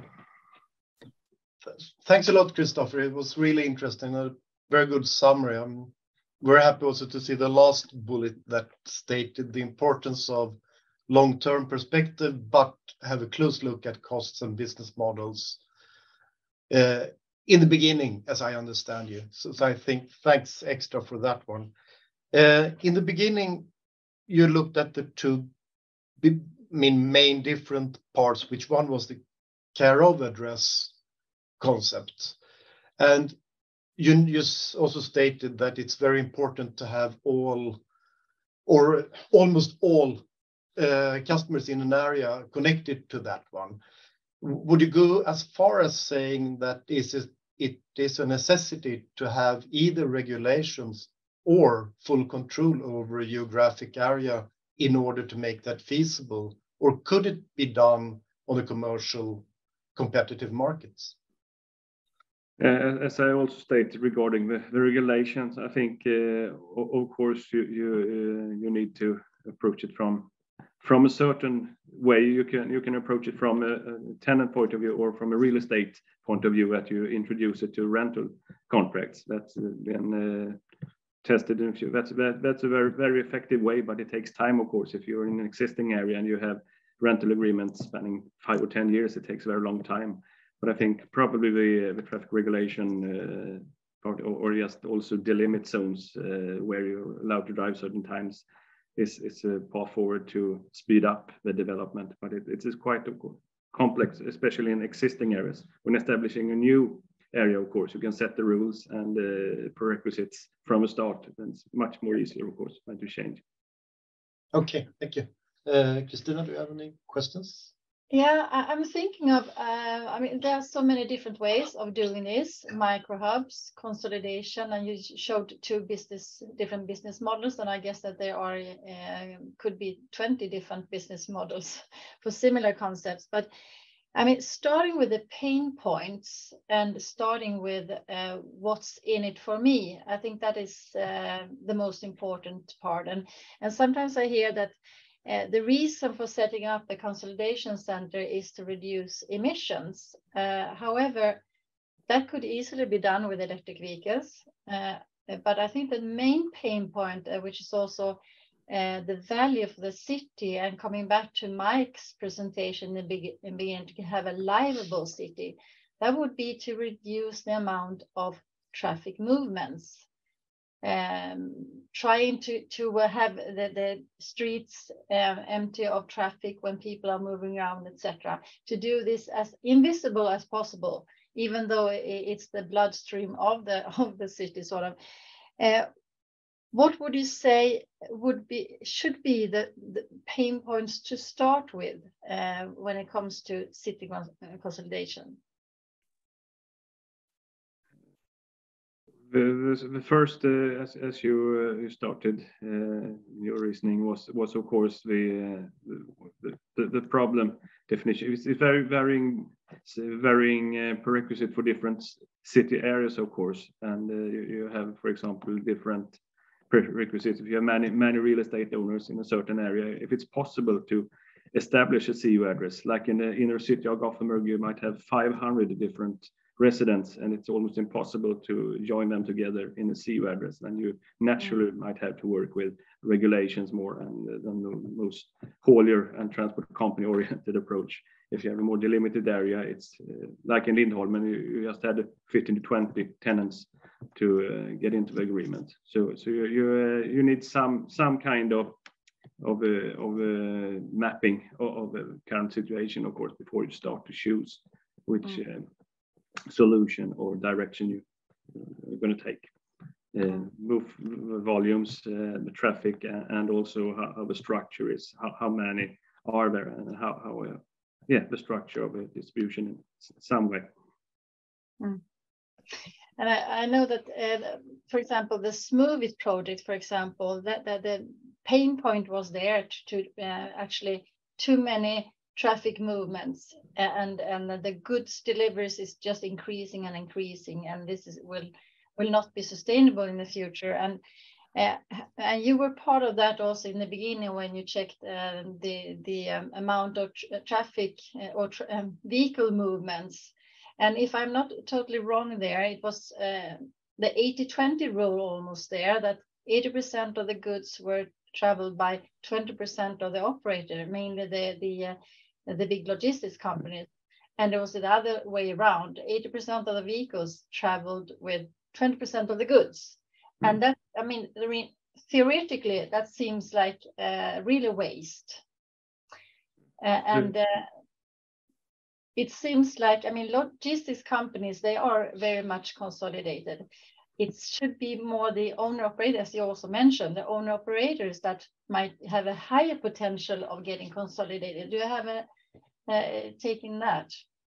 I can only agree that the proportion between, and actually when we did a very comprehensive study in Uhrdin with a previous project called Novolog, we found that it was actually about 10% of the companies trafficking that had 80% of the goods volumes. So you have a proportion, but still it's quite easy to enter the city of Gothenburg. Another example is the historic central parts of Rome, for example. I think you have to pay thousands of euros to have a permission to enter certain city areas. And if you have that thresholds to enter something, then you of course can introduce changes faster. But on the other hand, it's also a delicate balance when coming to regulations, because you can't just set strict regulations when you need to take into account small businesses, small shops that don't have a possibility to have stuff in place early in the morning, like 8 in the morning, to receive goods. You would make it very, very hard for them. So that's the other aspect of just those rules and regulations, imposing tariffs or new rules. You have a quite diverse business sector of different shops in central Gothenburg. You don't want to make it harder for them, of course. So it's a balance. Mm-hmm. It's not the only solution. And a final comment there that when you talked about Stadsleveransen, which was actually a very well functioning logistic solution, but there were some problems. I think it was mainly during the pandemic when the volume became lower. Would you say that, I mean, sustaining and having some patience would be a very important part in order to be able to scale up those solutions? Would that be an element that need to be considered? Which element? Sorry. Patience. Yeah, of course. The operator behind Stadsleveransen was a quite small firm with just a few employees, so they simply didn't have the financial muscle to endure, unfortunately. But of course, patience is, and especially when you're financing projects, you need to take into account, as I say, the time. It's the standard project time of 3 years for many EU projects, for example, has turned to that gives you time for the study and to maybe test something in pilot, but for the implementation and development, you have needed quite a lot more time. So yeah, of course, you need to try to take that into account as much as possible. Thank you very much, Christoffer. I think we have it's now time for the next part, which will be the panel discussion. Yes, the closing panel. So please, Christoffer, stay put on. And Mike, welcome back, as well as Clarence. But before letting you in the panel discussions, we're really happy and a bit fortunate to have Anne Goodchild with us. Hello, Anne. Hi there. Hi there. You're from University of Washington in Seattle, and there you lead the Urban Freight Lab. So if you like, I would like to give you a couple of minutes to elaborate on your lab and today's discussions as well, and get the US perspective of this. It would be very interesting to hear. The floor is yours. Mm-hmm. Thanks. Sure. Thank you for the opportunity. Yeah, I'm Anne Goodchild. I'm currently a visiting professor at Gothenburg University, and normally, or also, am a professor at the University of Washington in Seattle, Washington, so the northwest corner of the United States. And I have been leading the Urban Freight Lab there for about the last 6 years.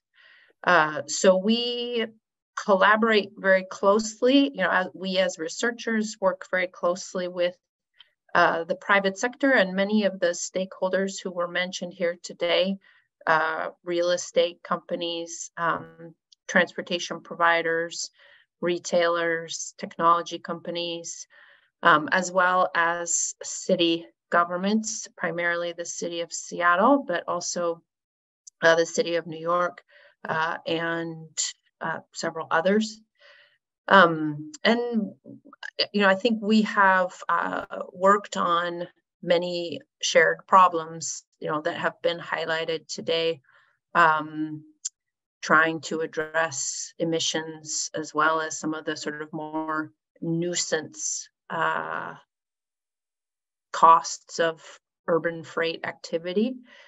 I put a link in the chat earlier to perhaps our most relevant project, and that was the Seattle Neighborhood Delivery Hub, which is a micro hub.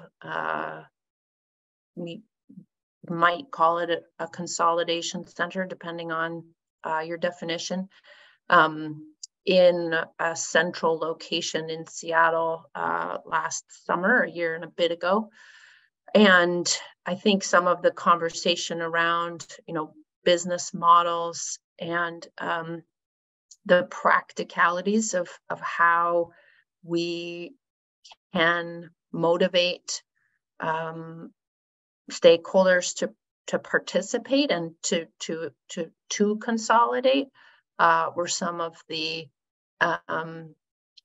things that we addressed in that as well. But I think it's certainly different in the North American context, but there's also some similarities. So I suppose I would like to point out a few things, and one is that consolidation, it's hard to argue that consolidation isn't a benefit to goods distribution.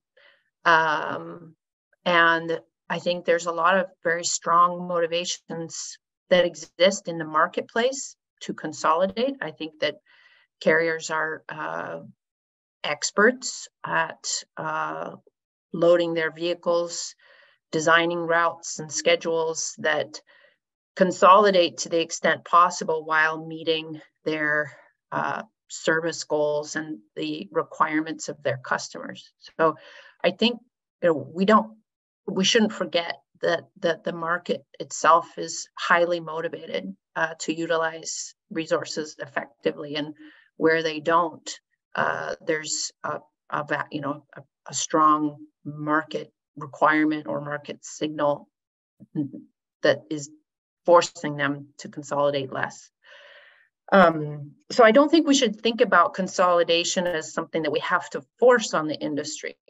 I think we want to think about consolidation as something that we want to enable and reduce the costs that are pushing us away from consolidation, and let the market operate as let it take advantage of all of those consolidation opportunities in the way that it wants to. So I think a little bit of what might be different in North America is certainly the term urban consolidation center is not one that we use, and it is not in its most common definition. It is not one that people are really looking to for adoption in municipal regions, and I could talk more about why that is. But certainly consolidation is a desirable direction. And I think we should remember that can be encouraged, not only through sort of requirements or rules set by municipal governments, but for example, bidding markets where a carrier can offer empty space in their network at a low price, right? That's something that we've seen in transport, in aviation, that's the original idea behind Uber and Lyft, is that we're exploiting existing capacity on the network and we're offering that up in a digital way. There's natural incentives to exploit unused capacity if we can provide tools and we can test solutions that make it easier for people to see and take advantage of those resources. So I think we can think about certainly consolidation as a good thing, but there might be additional ways that we could think about supporting and encouraging consolidation, not only through sort of direct regulatory mechanisms, but I think there might be some sort of technical and market-based mechanisms that are also being considered in North America, certainly, and might provide opportunities for us. Good. Thank you very much, Anne. Really good to have an overseas perspective as well. Thanks a lot. We have the ambition on closing this webinar and also sum up the topics we had today. So I would like to go around the panel with just one question, and that is, if you take what we listened to today and also your earlier experiences, what would be the really top key factors for looking at the scale up of consolidation and the micro hubs? And I would give the floor first to Clarence, please. It's hard to answer with one sentence, Roland, but one thing I'm thinking about a lot is that if we could define the value of consolidation within a geographic area with several real estate owners, maybe it could be possible to go the easy way. And what I mean with the easy way is the care of address system. But in that case, you are raising the cost of the logistics in that area. But if you could find value that can translate to money, maybe there is actors that are willing to do this. But because if we find that business model, it's very easy. We already do this at the train station and the shopping centers and so forth. It's a good conclusion. It's very easy. That's very easy. This is totally unnecessary for this debate. Right. Over to Christoffer, please. Okay. Might stress one important aspect that you need to probably acknowledge here, that the values, the benefits of certain solutions doesn't always go to those who carry the costs. You have many, of course, societal benefits from a society perspective that you can address to this. But as I say, the transport sector, who are supposed to run these services, don't see that directly in their finances. So I think it's an important perspective to add on. And then you can transfer that further on when you are designing traffic regulations and how you should support different initiatives at work. But I think to start with, to select something, I would stress that kind of cost benefit analysis, which stakeholders really benefit, and certain aspects of it. Yes. Thanks, Christoffer. And Mike, please. Okay, well, very short. Thank you. Very interesting discussion. I learned a lot. For me, I think we underestimate and don't think enough about people in this. We talk about things in a very technology-focused way, sometimes very business-focused way, but we forget about people. We need more Clarences, more Christoffers, more people who can actually implement this change. And they, on their side, need the people in cities that there are sufficient resources to support something in this area. What exactly we are still maybe searching a little bit for, but I think we need more knowledge and more people. The second thing I think is that I think it's very important we look at who has the influence and the power. And we've heard some discussions about that, and I think we could do a lot more with that idea in terms of effecting change. And I suppose the third point that struck me on listening to this is that I've researched this a lot. I think everybody speaking today has researched a lot. Maybe I wouldn't find it difficult to know what a model contract looks like for some of this. So maybe it's actually one of the things in terms of getting this into the hands of people who are not researching it and have not been in many projects before, is actually coming up with the model that people could use. And by that, I don't mean a mathematical model. I mean a model of process and a model of stages. So those would be my three comments. And thank you very much for taking part. And less academic, you say, Mike. Sorry, Christina, I didn't quite hear. Sorry. More entrepreneurial skills and less academic. Is that what you're saying, Mike? I think academics have a role to play in this because they're they're able to stand back and be the kind of the people who can say, well, here are some of the benefits and here's how you could value them and so on. I think academics have a role, but there's nothing wrong in also people in encouraging people to be more willing to take the thing forward themselves. And as I say, I honestly believe we underestimate the importance of individuals in this. And while it's still at this scale, we should, in a sense, cherish those individuals and do what we can to support them, whether that's as a researcher or as an or as a business to support them. So yeah, that's my opinion. Very encouraging. Anne, you get the final word for today's webinar, please. Gosh, yeah, I don't have a lot to add. I very much agree that we need to talk about implementation, but with people who do that work. And I agree with Mike that sort of what do agreements look like, and talking with practitioners about motivations and limitations is the path to scaling. I don't think the path, to scaling is idealizing models. I think the path to scaling is implementation and being frank and honest about costs and limitations and lack of motivation, if that is the case. Okay, thank you very much, and thank you, panel. Yes, and it's now 3:30, and so we need to finish this event. I hope that it has been joyful and interesting and learning for all the audience, and I hope that also the presenters and the panels thought it was interesting day today. Drive Sweden is organizing this kind of events, as you know, and the next coming up is a lunch and learn tomorrow, actually, on equality and the transportation system, which you can register to. And on the 22nd of November, you also have a safety assessment on autonomous driving regulations, if you're interested in that.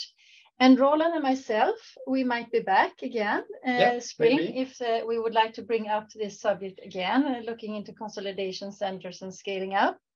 And we will send out a survey to all of you, and please answer to it what you thought was good, what could be even better, and topics also on that you would like to see on the agenda. So we welcome your answers there. So from us in the studio, Roland. Yeah, thanks a lot. Thanks a lot, everyone. Really interesting and joyful. Have a nice evening. Yeah. Thank you, everybody. Bye-bye. Thank you. Bye. Bye-bye.